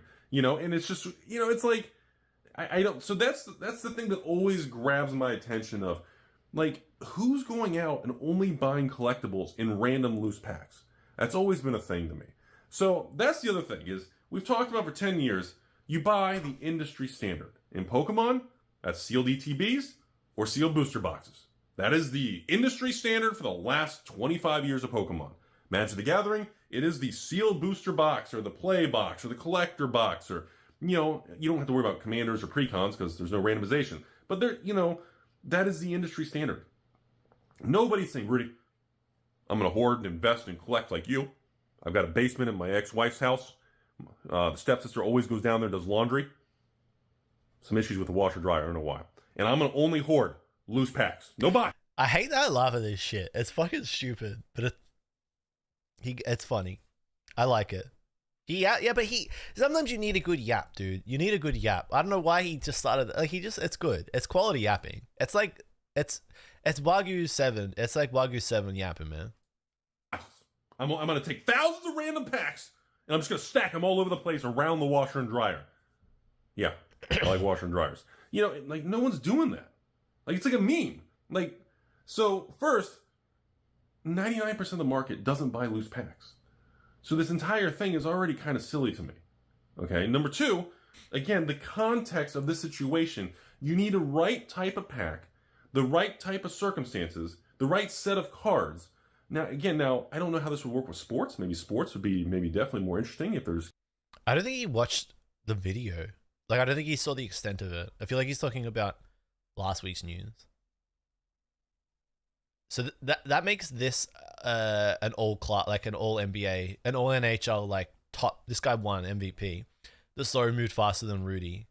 They're scanning sealed boxes. That's like, this is a great, like, this is like a Tomahawk 720 rock the baby like dunk comment. The story moved faster than Rudy. Just absolutely rip.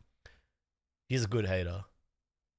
Because there's different thickness of cards and yeah, Rudy got to watch the video. Rudy, go back and watch the video, and then give me another video to watch. Inserts and things, maybe sports cards. This would be a lot more logical on, but I don't see it with like Magic the Gathering.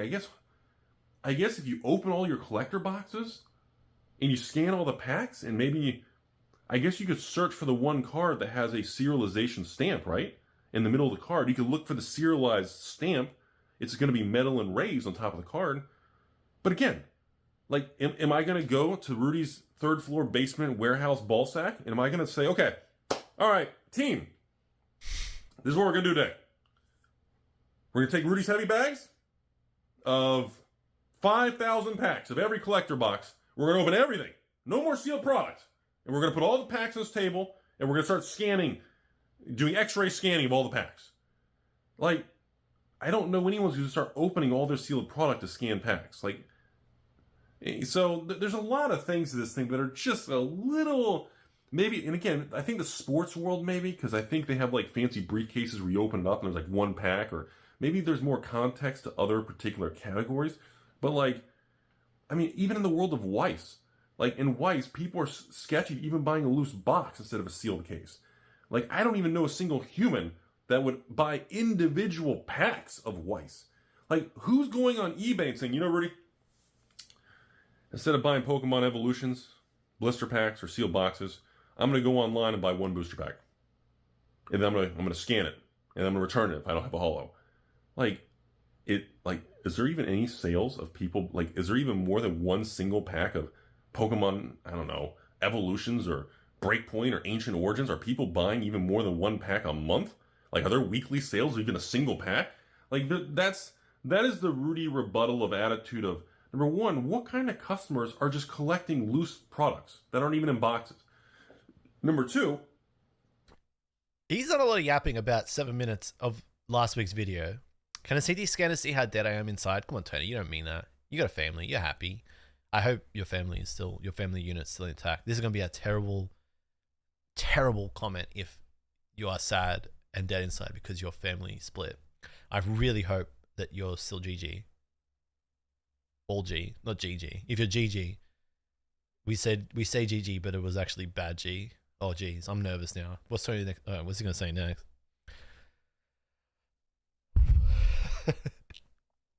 Here's a great investment idea. Buy a bunch of 3D printers and make a life-size Charmander.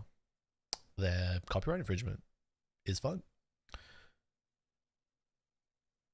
It costs Rudy millions to scan all these products. I think you need to scan multiple at once. Hey, what's up, guy from McGrath? JLUV is so brat. I actually need to look. Family's good, you're good. Thank fucking God. Okay, back to the video. This doesn't apply to all the products. Like, it just doesn't. I don't understand how you could use this on everything. You see what I'm saying? Like if there's, like, what would be a good example? GG Family Fun. Okay, like in Flesh and Blood, if there's a pack with a rainbow foil and a cold foil, or maybe a rainbow foil and maybe the ancillary slot has a second rainbow foil. If there are multiple holos and foils in like a Fab pack, a Flesh and Blood pack, like a new Misty set, like, is the X-ray machine going to be able to tell the difference between the layers of that metal smushed together? Rudy will have another video soon, I hope, because he's got to watch the video. Versus the exact example that was used on YouTube, which is one pack with all non-holos, and they can see the one main outline of a holo, which is pretty cool. But I think people haven't fully thought this through and are immediately saying, well, this is the end of days, Rudy. I've gone ahead and taken all my cards. I've gone back to Jeff Bezos' ex-wife's house. I've returned everything. I am now working the Wendy's drive-thru, and my mailing address is Wendy's-dumpster in the back. Like, I don't think that's really a thing. Like, we have memes and jokes, but I don't think anyone is truly saying, oh, wow, this is a game changer. Like, this isn't anything new. People have talked about this 5, 10, 20 years ago. It's just it's a little, it just feels almost a little publicity stunty, and it feels like a lot of people who don't seem as educated and detail oriented to really think through situations in different contexts are really putting enough effort into this. It just seems like almost a... That is a fucking beautiful way to call people stupid. It would have landed so hard if he had watched the whole video, but just in a vacuum, that's just such a great dunk of calling someone a moron that I have to play it again. Not just because he doesn't know. It's a little... It just feels almost a little publicity stunty, and it feels like a lot of people who don't seem as educated and detail oriented to really think through situations in different contexts are really putting enough effort into this. It just seems like almost a headline. It's that last bit of putting enough effort. It's just such a great word. You're not putting enough effort into thinking. If only he had, I'm putting that in the memory bank. But yeah, man, when he sees the line grabbing dramatic thing for clicks and views and the end is near. The amount of times in this 10 years I've been on YouTube talking about either cardboard is dead, this is going to ruin this is why Pokemon is dead, Scarlet Violet, this is why XY era is going to ruin Pokemon, Magic is going to burn to the ground, Hasbro, reserveless. It's been a non-stop 9 to 10 year path of just there's always something new that's the end of the world. I don't know what it is with human infatuation, with everything coming to an end, and any day, Rudy, stock market's going to hit zero. Is the stock market at zero? Are we there? Oh wait, it's all-time high? Well, that doesn't fit the narrative. We're going to crash soon. It's all a bubble. Is it a bubble? Of course it is. Everything's a fucking bubble. Doesn't mean it's going to crash. Bubbles can go on longer than we're alive. It's just, it's weird. The humans and meat popsicles, we're obsessed with trying to find something that's going to end it all. I don't know what it is with human infatuation with that stuff, Yeah, Beanie, for once, and this is Beanie's one good take, and you just slid in. It's the 28th of July, so close. You had your one good take for the month with that. Rudy, who has the biggest investor audience, doesn't have the incentive to yell Jova, even if it's true, because he has to sell everything before it crashes. He has an incentive to downplay it. Rudy's take is really similar to SM Pratt's first reaction. SM Pratt, please don't. This is just, I'm talking. I'm not calling you anything, right? But SM Pratt, your first take on E4, and I'll look at it in a second, was a little bit behind. Like, it was not up to date, if that makes sense. And you can't help but feel that there's like a reason. It's the defense mechanism almost from people that are like heavily invested in it, because SM Pratt is evidently heavily invested in vintage Pokemon to an extent. And so Rudy and Pratt's like first take is like, it's fine, but the more you process it, and I spoke about this at the start of the stream, the more you process it, then the more you start to see like the impact of it.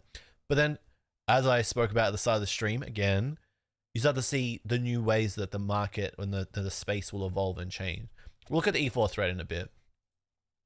It's just a weird psychological... But yeah, because his audience is an investor, majority of the people that watch his videos are probably investors, it unfortunately invites some level of like, how much of what he's saying is based on X or Y? But you can't walk around like, you got to take people at face value to an extent, and you can have your reservations, but you can't have I think it's dangerous to have like flat out calls and say he's lying and like go to print on that. Like, he's saying this because of X. Like, I won't do that.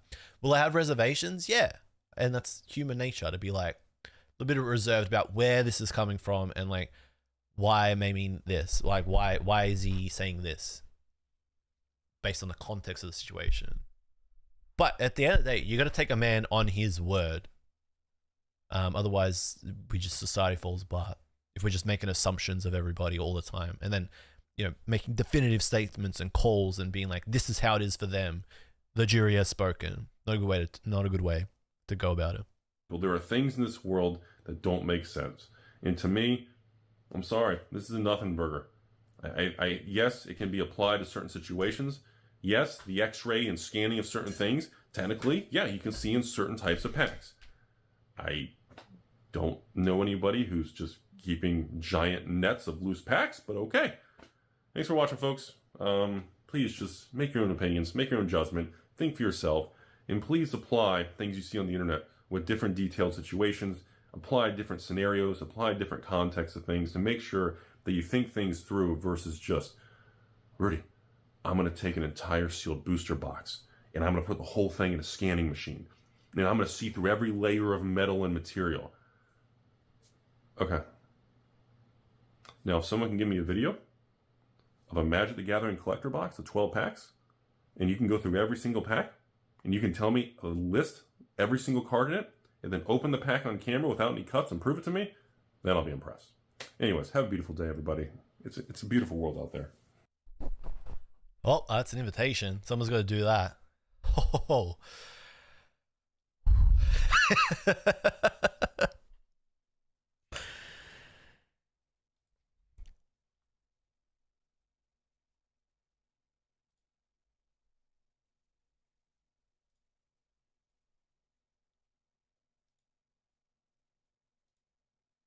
Crazy because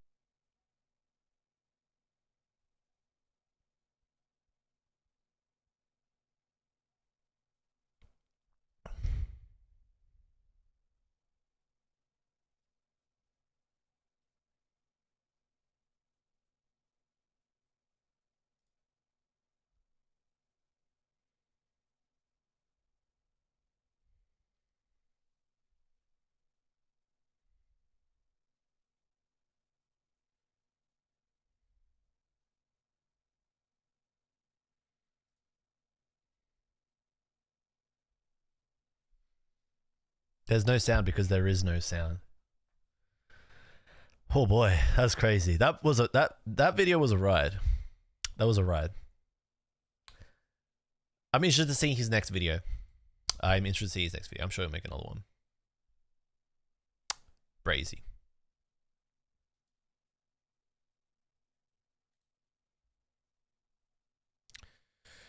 Oh boy. Okay. What a day. What a day, what a day, what a day.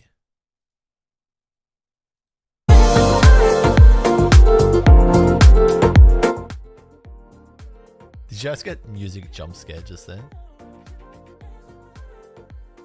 Did I just break everyone's speakers? I'm so sorry. I'm so sorry.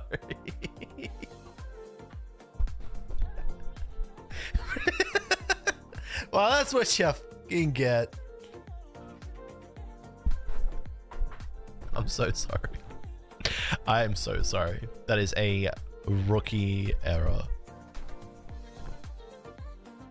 Oh boy, that was a rookie error. I'm so sorry. I wouldn't have done that on purpose. I'm sorry.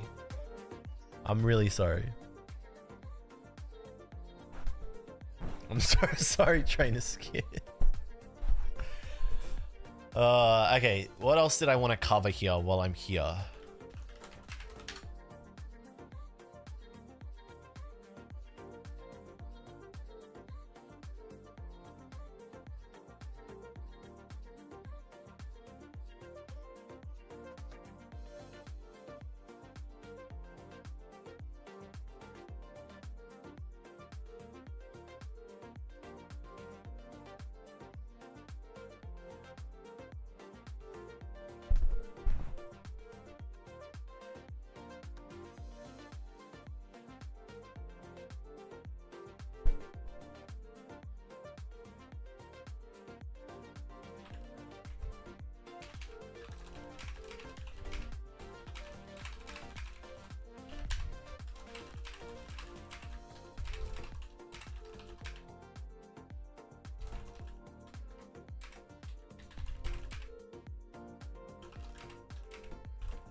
What am I typing? Okay, I probably should type. I should just show this.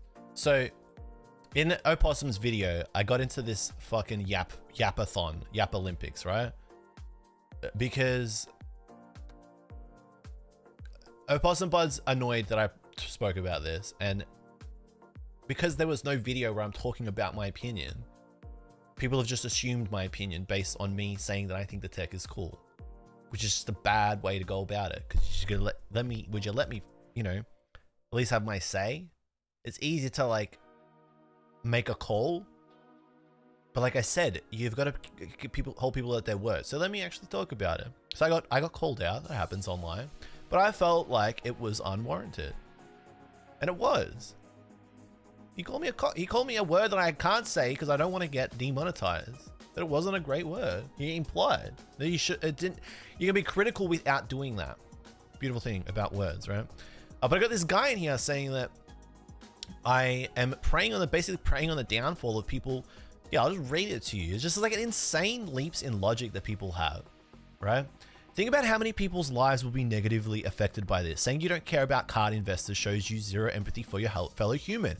I am going to say this for you so that you can just, now you've got me on record saying it. I don't care, right, if you invest in Pokemon cards and lose money. I don't care. I said this earlier. I physically and emotionally cannot care if you lose money, because at the end of the day, I gotta worry about me. I got a family, right? I gotta worry about my position. That's what I worry about, okay? So if you invest in a speculative asset and you lose money, I don't have to care for you, and I can't care for you. You gambled and you lost. That's how it goes. It's like, am I supposed to feel bad about all the people that go to the casino and gamble, right? Blackjack, poker, lose money? No. I don't care if your house value drops to zero and you're paying a high cost mortgage. What? A house is so different to a toy. We're talking about a toy. If you buy a toy and the value of your toy goes down, I don't care. You didn't need the toy to live. You shouldn't have bought the toy. What are we doing? Are we in a fucking bizarro land? You did not need the toy to live. I can't feel bad if you lose money buying a toy. What? This is some insane statements, right? So I have empathy where it is due, but it's not due, right, for people that invest in speculative assets like Pokemon cards and toys. Anyone who hopes people lose money in this economic climate is scum. I am not preying on anybody's downfall because, like I said, I'm not even thinking about other people's economic situation beyond my own, because we're in this fucking economic climate altogether. Everyone's battling. Do I care that it's hard for people out there? Yes, of course. But for the people that are battling, but then at the same time are investing in toys, it's hard to care. I care more about the people that are in this economic climate and are battling, but and aren't investing in toys and wasting their money. I care about those people, right? Not the people that are inviting more financial pressure onto themselves by investing in a speculative asset like a toy, which is what a Pokemon card is. What you're really saying is you want 100K plus people and families to take a huge financial loss so that you can pick up Pokemon cards cheaper. Real top bloke. So this guy's Australian. He's making it insane. What's crazy? When you get an Australian hater, fucking wild, man. Right?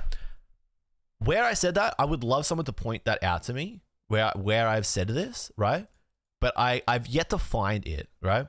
What you're really saying is you hope 100K plus families, people lose huge sums of money in investments so you can pick up cheaper Pokemon cards. So you have to feel the need to say this insane statement twice. Absolutely insane. I don't care if you invested in a toy and you lose money, because there are people out there who didn't invest in toys, right? And are fighting to survive in this economic climate that are still struggling. I care about those people, not the people that are frivolously wasting money. Okay? Did I make myself clear? What did I say? I said, yeah, that part of the video where I said that was crazy. I definitely did go and say those things word for word. And if I didn't, because I can't go and check if that's what I said, I definitely implied it in some way or another. Doesn't mean a smart ass. Because if you're going to clap, you're going to get clapped back. My impression of you and your fans is you don't like investors. Now, this is what I hate. You have an issue with me, take it up with me. But don't call out my fans because you guys didn't do anything, okay? If you watch my videos, that doesn't mean you think like me. And I don't think you should lump my fans or people that watch my videos with my opinions, because that's unfair. You don't need to attack all these random people that you don't know. You believe cars should be cheap and available to everyone. If this is wrong, please correct me. No, it's wrong. So I've corrected you. If you're of that opinion, I could see why you think this is a positive thing. I've spoken at length. So if you want to know what I think about the situation, you can go watch the first hour and a half of this video, this stream. And I did say it's hard to feel sorry for anyone that invests in a speculative asset. Yes. Yes. Yes. Yes. I said all these things. But for some reason, he keeps talking about it personally benefiting me. I'm not getting money from people losing money here, which is crazy. If it worked that way, I would be very happy. I'd have a lot of money. So what am I going to say? Hard to feel bad for people who invested into speculative asset equals gambled and lost.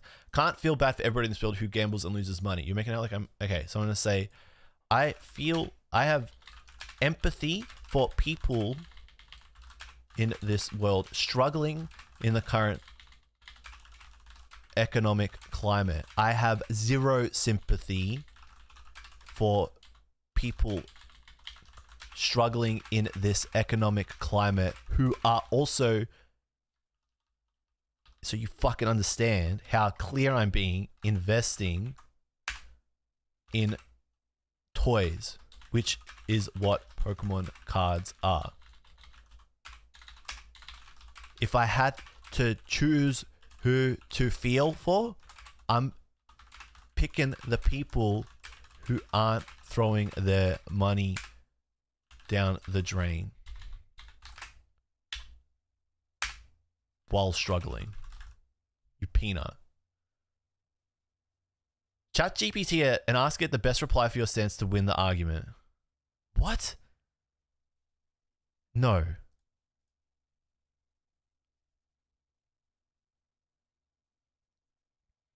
The stream is me having keyboard. Don't click reply.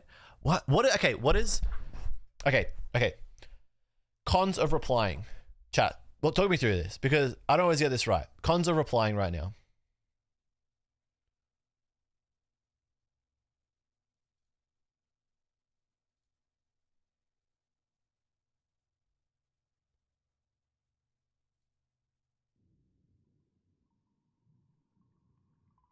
You'll look like an aggressor if you reply. Is a man not entitled to his clapback? You don't want to deal with it later?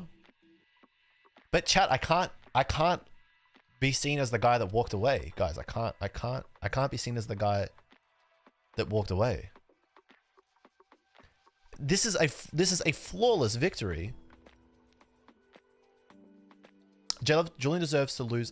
You know what? It's crazy when haters come in and call me by my name. Say Julian, like you know me, deserves to lose subs over this sellout move. It's like a level of personal that you only really see in the Pokemon community. Like when you say Julian hates people who invest in Pokemon cards, it's like it's like you're saying it next to me. It's a special kind of hate. This guy's literally trying to say you don't have empathy to the people commodifying children's cards into financial instruments. And he's right. He's right. He's correct. It's the pointing emoji.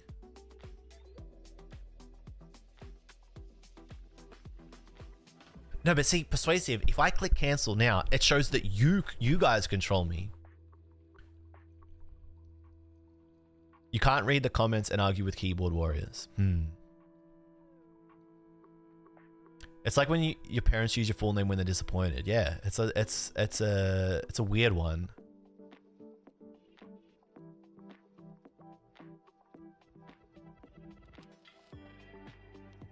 This is what you get up to all day. Look, sometimes they get the better of me. Sometimes they get the better of me. He is having a full-on mental breakdown. Wings of Domestic Violence has never seen a human interaction in real life. I think people are just taking out their feelings for the CT scanning on you because you were the one standing there. I can't walk away. It's just pride talking. They're baiting you into getting mad. This company is going to sink his ship. Whose ship? Do you know if they tried scanning tins of any sort? I'm curious if that works as well as the ETBs. I'd say act like it doesn't affect you, but it's too late. He's got me. I'm in already. That's what I'm saying. I'm in. Steve Stevens.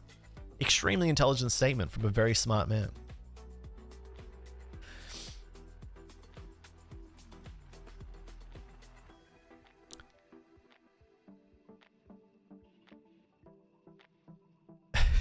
Just click it already.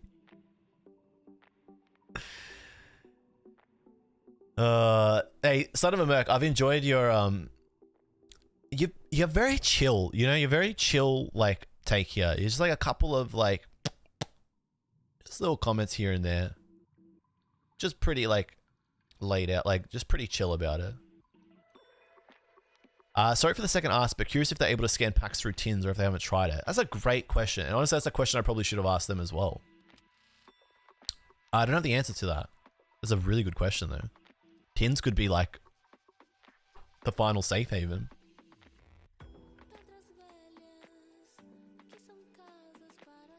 Merc wants to see my downfall. That's crazy, Merc. You ain't like that. I know you know about that, low.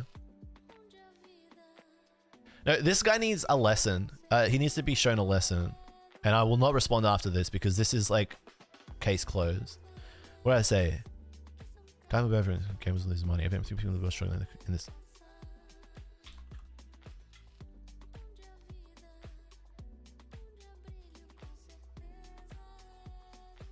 We're going to take out some of these. We're going to take out some of these. We're just going to go to the 1-1.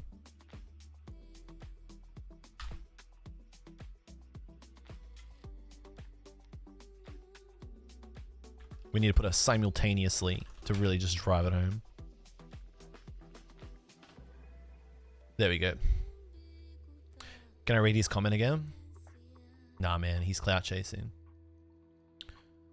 Snackbread, interested to see where you land on this because I know you do enjoy a little bit of the, you know, the investing of the Pokemon cards. Where do you land on this, Snackbread?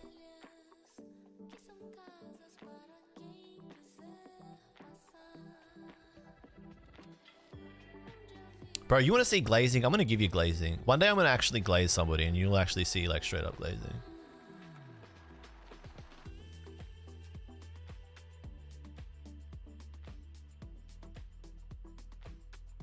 I hope this CT company is sunk and the YT creators call you out. I like you, JLUV, but you walked the plank on this, you scallywag. That's the first time I've ever been called a scallywag.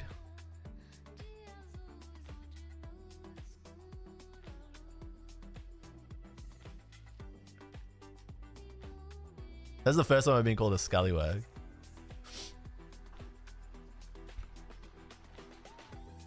That's actually insane. We should have thought about that. I should have thought about that and bought like a bunch of tins for like vintage stuff before I put my video up. And then I actually would have made a lot of money.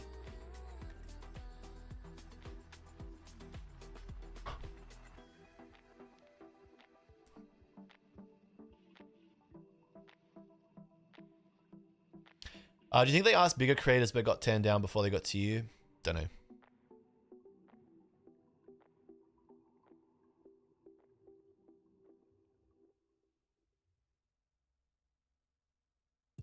I know they offered the story. Well, they were approached by another creator, but they denied them, which you can see is what happened anyway.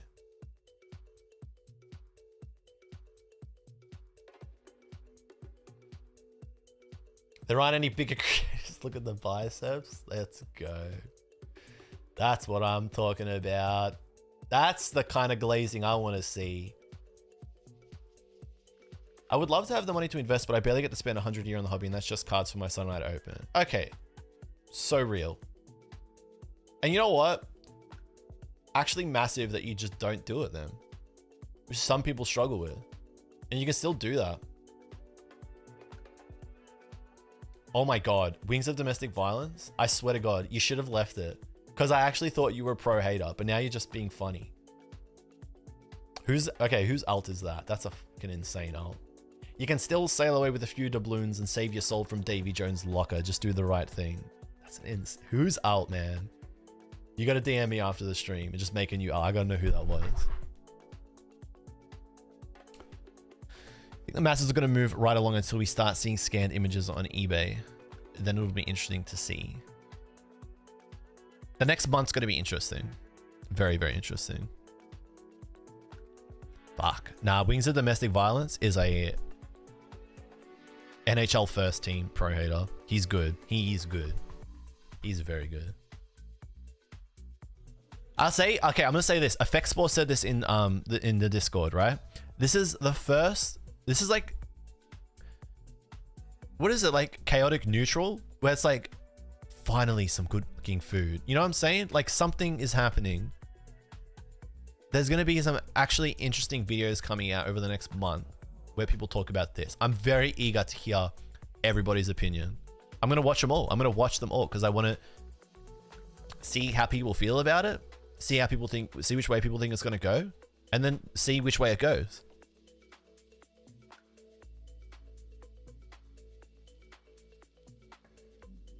Diamond Hands, you absolute legend.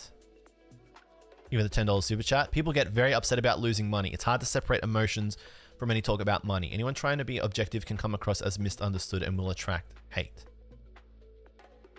The problem with investing, that's the problem with investing and being emotional about it. If you're not, the best investors aren't emotional, right? They just make binary 1-0 decisions.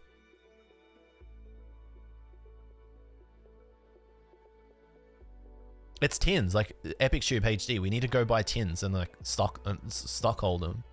Tins are like the last safe haven.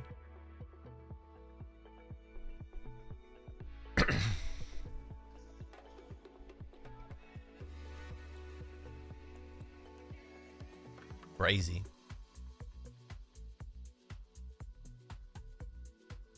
Hey Wings, you're a real one.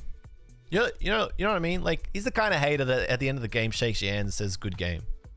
Have a good night, domestic." It's crazy that you said I'm praying on your downfall and at the end of your YouTube channel, but then end with "Have a nice night, bro. Wishing you the best." That's real. I hope you die, but have a good night, man. I'm not saying that to you. I was speaking in third person.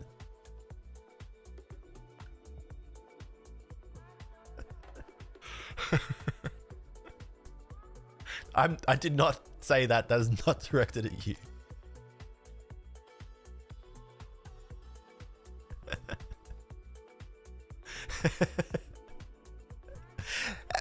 What? That's crazy. Wings of Domestic Violence. This guy here, Ozymandias, he would have a bone to pick with you. You're literally the guy that you're doing what he's saying. You're preying on my downfall. What the hell? I got a family and you're preying on my downfall. Go to hell. Real top bloke. Fuck, the internet is fun. This is a fun day. Very fun day.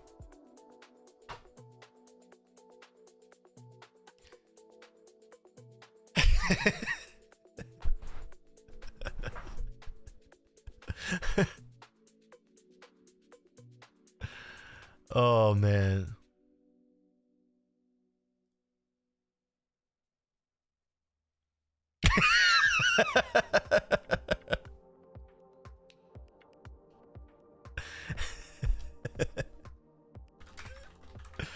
Bocho is mewing. Do I know what Terrapagos is? I do. I haven't finished the DLC. I know what's going on. I have the Stellar Miracle here. I just haven't gotten around to opening it yet.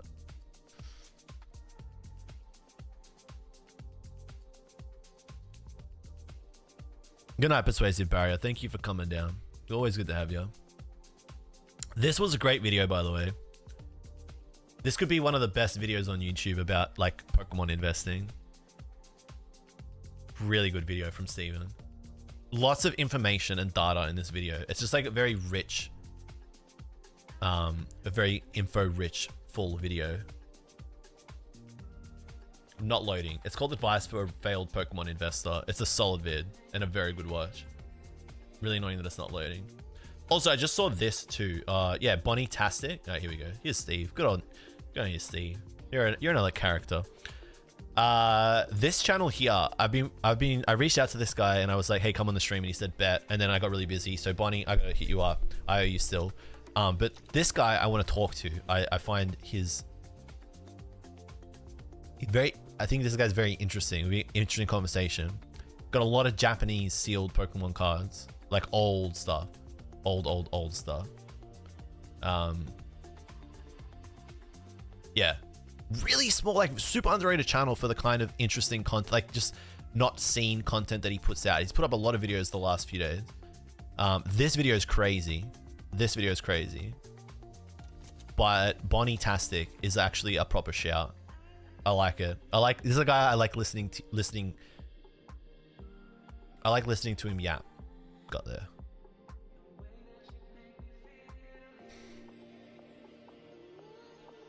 I'm not subscribed. Self-report. That's crazy. My bad, Bonnie. I got you, King. Yeah, this guy's insane. Sealed collection is insane. How does it feel to have the best head of hair in the hobby? You know, sometimes I wake up, I think, what am I doing? What am I doing? Oh yeah, that was glazing. That was actually 101 glazing. That was 101 glazing. That's what one time you can call it glazing. Yeah, actually so crazy. Fuck you guys, Young Bull and Benry. Have a great night.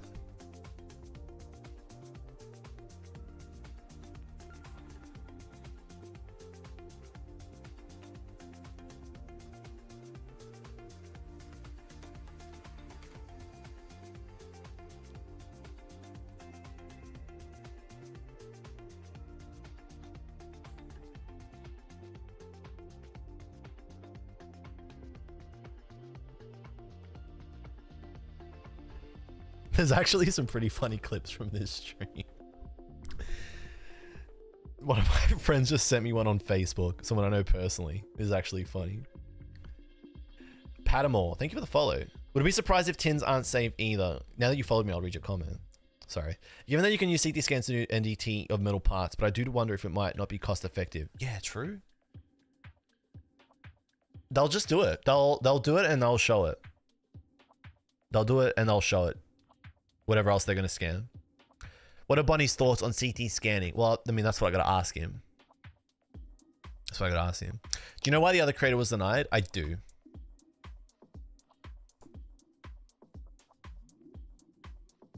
Make the tins out of tungsten.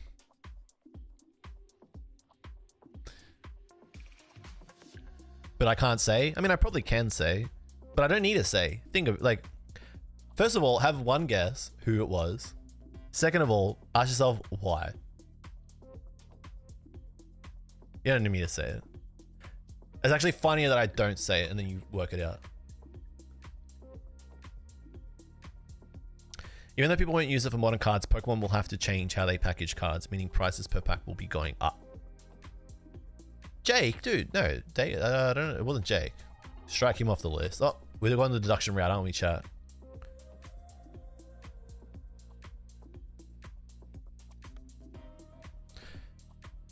So they picked you because they knew you wouldn't trash it?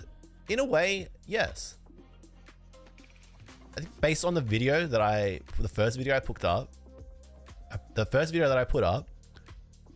I feel like they opted to go with me for the reveal because they knew that I was going to go down the middle. Which is, like I said at the start of the stream, how it should have been. Because it's information. And there's nothing wrong with that.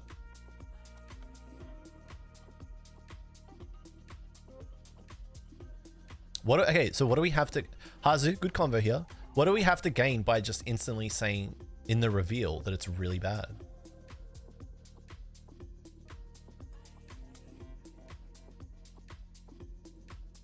Automatically, we're just presenting, we're influencing. That's influencing right there, right? Yeah, that's the influencer gig. You're just influencing people's opinions. Like I said at the start of the stream, I just wanted to present the information. Do you think it's bad? I did talk a lot about this at the start of the stream, and I spoke like at length about it. But the actual TLDR is yes.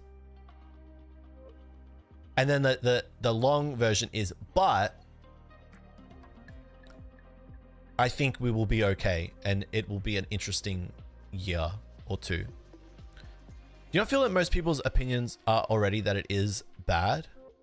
Yeah, actually, yes. which is why I don't think I need to also say that it's bad. One thing I don't like doing on my channel is, and I stopped doing because I used to do it a lot, is presenting something one side and only looking at it that way, and then like getting too passionate about it, right? That's one thing I don't like doing, and I am trying to stop doing where I can. Actually, those were the videos I was going to go to. So like this here is like a video that I don't regret, but if you watch it, it's like very passionate and like heated. Look at it. You can even see like the arm movement. I'm full on, right? This was when Ando got, you know, the whole StockX thing, right? Look at it. Even the thumbnail. Before you even click this, you are like, you're pushed one way. So I am like poisoning the well. I should have been like, unlisted leaf situation is crazy, and then spoke about it and been like, this is what I think, blah, blah, blah. That's it. But by coming in and being like, leave him alone. Like I said, I don't regret this, but by being like, leave him alone, blah, blah, blah, like poisoning the well. So if I had done this and been like, they ruined Pokemon cards, right?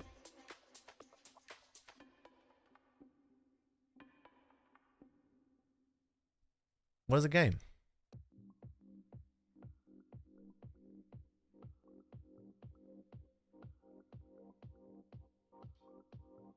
Saying you wouldn't trash it, they went with you. Every other creator probably wanted to trash it.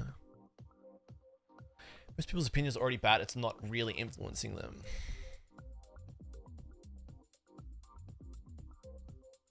Yeah?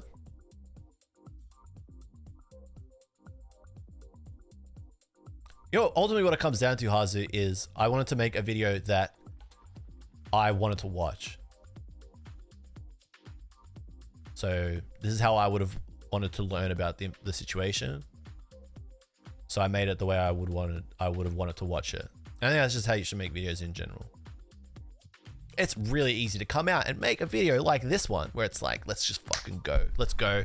Let's get everyone fired up. Let's get everyone on board, and it'll all be like a big backpat session, and we'll all be like, yeah, we hate it. Grr. But I don't feel good the next day. I don't feel anything. I feel nothing. And I kind of like regret doing videos like that. So I just don't. I just make the video I wanted to make. They didn't ask me to proof it. They didn't ask me to say X or Y or Z. They just said, make a video.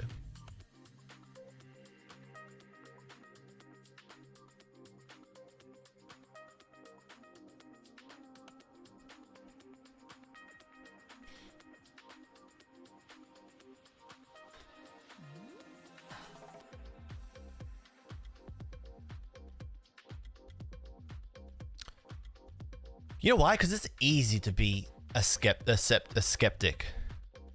It's easy to be a skeptic. It's easy to be a skeptic. It's easy. It's so easy. I don't know about this, guys. This is dangerous, guys. I don't know about this one. Lol, thanks for 23 months of Prime, King. Prime Gaming. Linked it. You linked the Amazon. It's easy to be like, well, I don't know about this, guys. This is pretty dangerous. I think we're in for a bad time. This is going to have bad repercussions, and really terrible things are going to happen. And honestly, I don't like which way it's going, and it makes me scared for the hobby and the community that we've built together, and what it means for all these friendships and our collections and all the sealed products that we had. Everything is in jeopardy, guys, and I'm really, really scared about what this means for the future. And I don't know about this. I don't know if we can trust these guys, and I don't know if we can do this, because I don't know. And I don't know, man, because, you know, I'm just saying, like, I'm just, you know, and I just don't fucking yap. Just say what you want to say. I think this is cool. I think this is bad. This is interesting.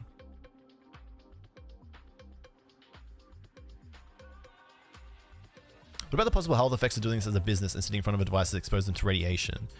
So what they do is non-destructive testing, and this is something that, like, a service that different companies all around the world offer.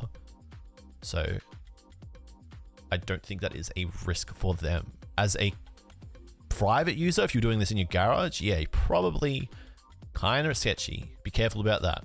You'd want to know what you're doing. I want all people in this hobby to thrive. No wish downfall. Yeah, I'm with your Faith, right? Man, that's largely why I am so against people telling others to throw money and invest in Pokemon cards.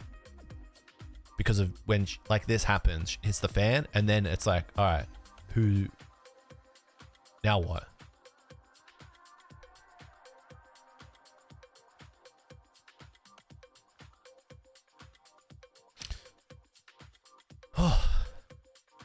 I reckon it's lunchtime. I feel like I chatted about everything I wanted to talk about there. So you got the full everything. That's it. You know. Now, if you want to have a crack or whatever and be like, I said this, I said that. Now you actually got it. It's long. It's long. It's 2 hours long, but you got it. It's there. Everything's laid out. And so that's it.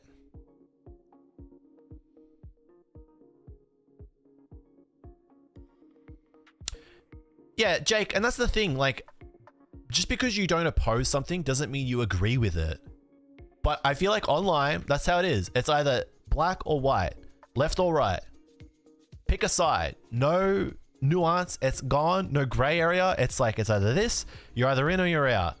And if you're not saying you're in, then you're out. But that's it. Like, it's what it is. Can't do anything about it. I know that going into it. I would think though that with a little bit of effort, I wouldn't put the spice in it like Rudy does, but you know, just once you process it, I feel like most people will see where I was coming from anyway.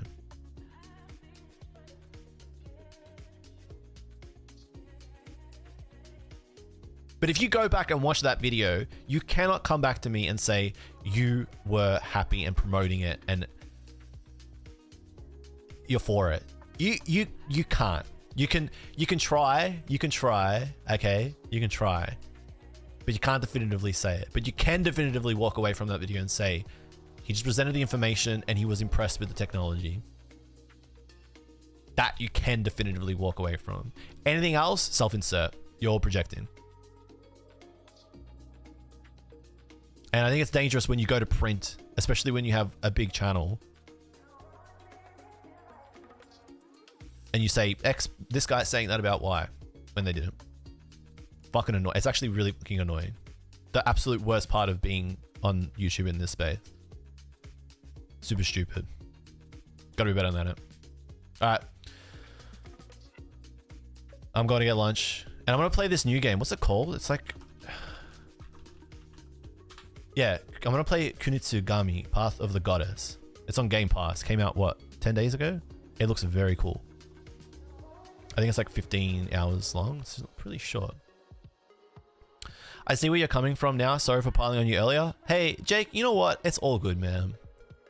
Like I said, I come online, I open myself up to this, but the actual goated behavior, like actually truly goated behavior, right, is shit like that.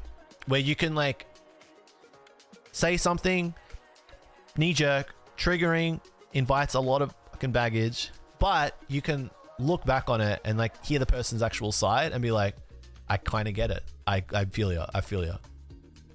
And then you shake hands and you fucking move on. That's actually go-to behavior. It takes a lot. Now this is glazing. This is glazing, but it takes a lot to own up to that and do that. So you ever in Australia, you ever in Melbourne, hit me up. I would be a man. Diamond Hands, thank you as always. Faith and Science, don't stress, man. People will still have fun collecting Pokemon cards. They will adapt. We'll find a new way. Tony, love you, king. Glad the family's doing well. Mitchie, love you, baby. If you buy a hot dog, would you eat yourself? Fuck yeah. I haven't had a hot dog in ages.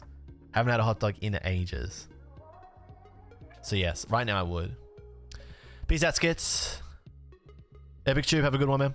Snack Bread, take care. Interesting man. You're an interesting man. Perry, take care. Hazu, have a good one. And thanks for pushing me. Thanks for provoking some thought. I like it. Mod Cult, take care. Steve Stevens, love you, buddy. Basketball stream. I've hurt me quad. Something wrong with my quad. I can't jump. Java Scar, thanks for hanging out. Chino, take care. One day I can move to a real city. Come on, bro. See you on CS later. Yes, Bentley. Yes. Bet. All right, peace out, guys. Take care. Much love, and thank you for being real ones. See you later. Bye.